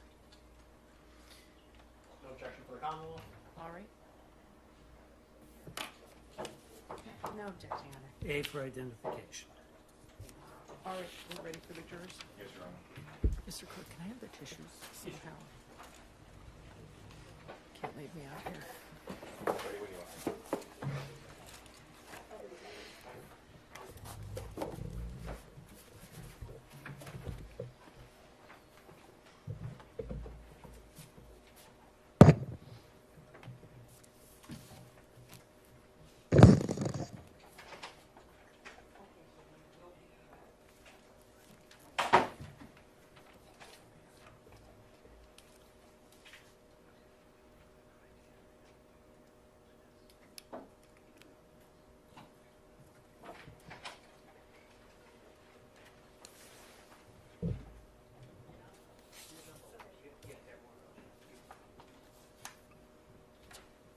Jurors enter and all rise.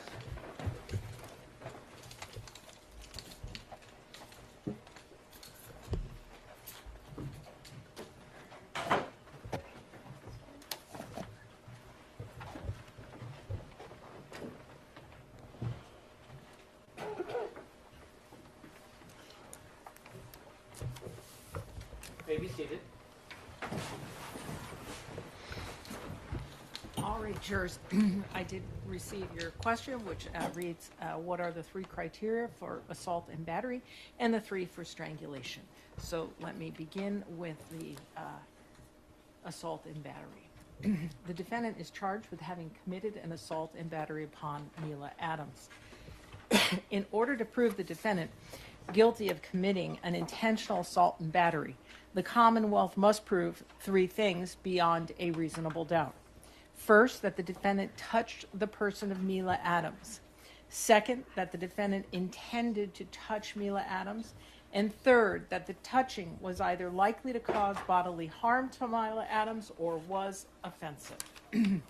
To prove the first element, the Commonwealth must prove the defendant touched Mila Adams.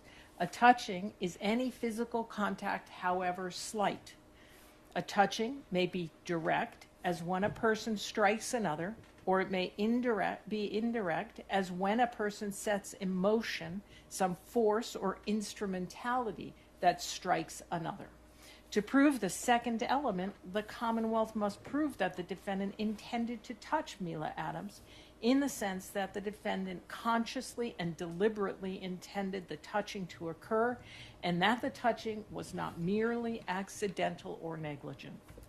The Commonwealth is not required to prove that the defendant specifically intended to cause injury to Mila Adams. To prove the third element, the Commonwealth must prove that the touching was either likely to cause bodily harm to Mila Adams or was offensive. A touching is offensive when it is without consent. The defendant is charged with strangulation, and to prove the defendant guilty of this offense, the Commonwealth must prove 3 things beyond a reasonable doubt. First, that the defendant intentionally applied pressure on the throat or neck of Mila Adams. Second, that the pressure was substantial. And third, that the pressure interfered with the normal breathing or circulation of blood of Mila Adams. To prove the first element, the Commonwealth must prove beyond a reasonable doubt that the defendant intentionally applied pressure on the throat or neck of Mila Adams. The Commonwealth must prove that the defendant consciously and deliberately intended the touching to occur, and that it was not merely accidental or negligent. You may examine any evidence regarding the defendant's actions or words and all the surrounding circumstances to determine whether the defendant intended to apply pressure to the throat of or neck of Mila Adams. To prove the second element, the Commonwealth must prove beyond a reasonable doubt that the pressure was substantial.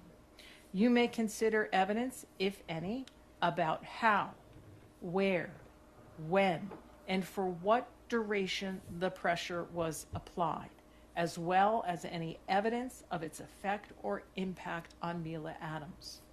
To prove the third element, the Commonwealth must prove beyond a reasonable doubt that the pressure that was applied interfered with the normal breathing or circulation of blood of Mila Adams. If the Commonwealth has proven all three elements beyond a reasonable doubt, you should return a verdict of guilty. If the Commonwealth has failed to prove one or more of the elements beyond a reasonable doubt, you must find the defendant not guilty. With that, I will send you back to your deliberations. All rise, jurors can step down.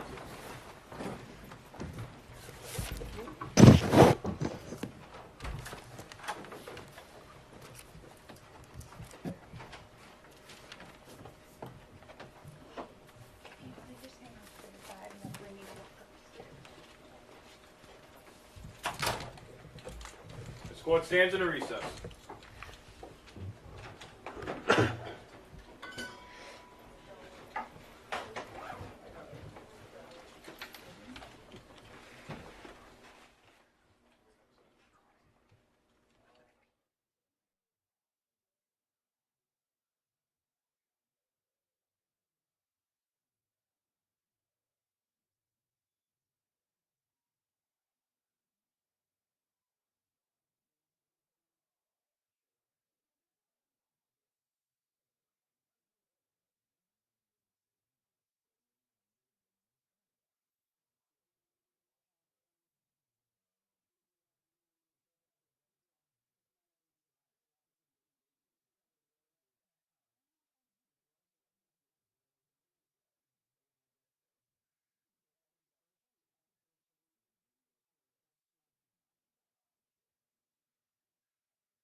Jurors and the defendant remain standing. All others may be seated.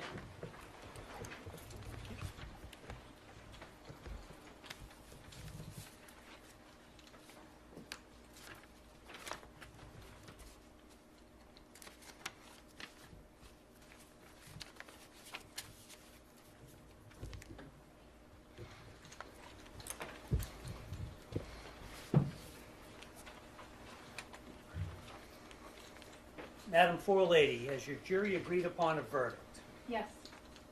On count 1, strangulation or suffocation, what is your verdict? Guilty or not guilty? Not guilty. On count 2, the charge of assault and battery, what is your verdict? Guilty or not guilty? Not guilty. Madam Forelady, members of the jury, hearken to your verdict as the court has recorded it. Upon your oath, you say that the defendant is not guilty of the count of strangulation or suffocation and not guilty of the count of assault and battery. So say you, Madam Forelady? Yes. So say all members of the jury? Yes.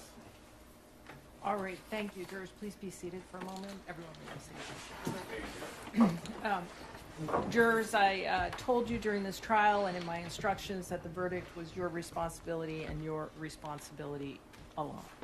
Jurors, I want to thank each of you for your careful attention and your service throughout this trial. This case has involved a heightened level of public attention.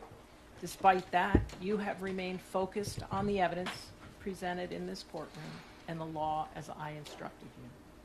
That is exactly what is required, and it is essential to the fair administration of justice. I recognize that serving as a juror in any case can be demanding, and in a case such as this, it may have required additional patience and sacrifice.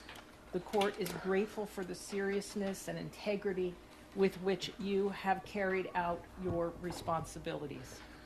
Now that your service is complete, you are free to discuss the case with others if you choose, but you are not required to do so. You should not feel any obligation to speak with anyone, including members of the media. If you are approached, you may simply decline.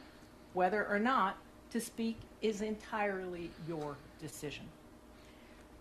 All I can say is that on behalf of the court and the parties, thank you again for your public service, and you are now excused with the thanks of the court.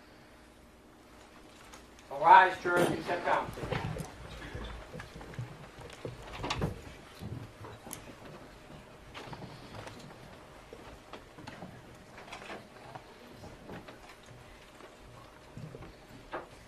Stefon Diggs, sir, you've been found not guilty on the following charges: strangulation or suffocation and assault and battery. Such charges will automatically be sealed by the Office of the Commissioner of Probation and the Clerk's Office, unless you notify the Commissioner of Probation in writing within 10 days that you do not want the charges sealed, using the request not to seal court records under General Laws, Chapter 276, Section 100C form, which is available on mass.gov.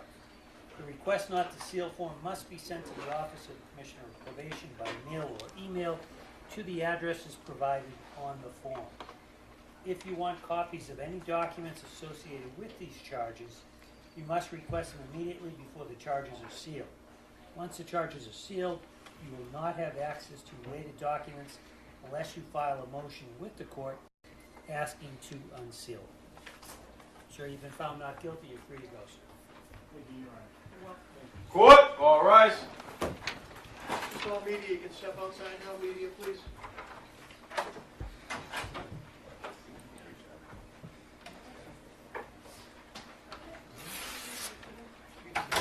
This court stands at a recess.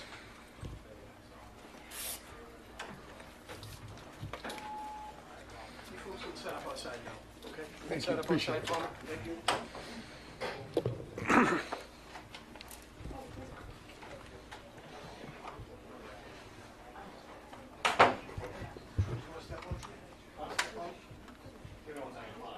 Talk to counsel? Yeah, okay. Media, please step out. Please step out. Yeah. Please. Yeah. Thank you. No problem.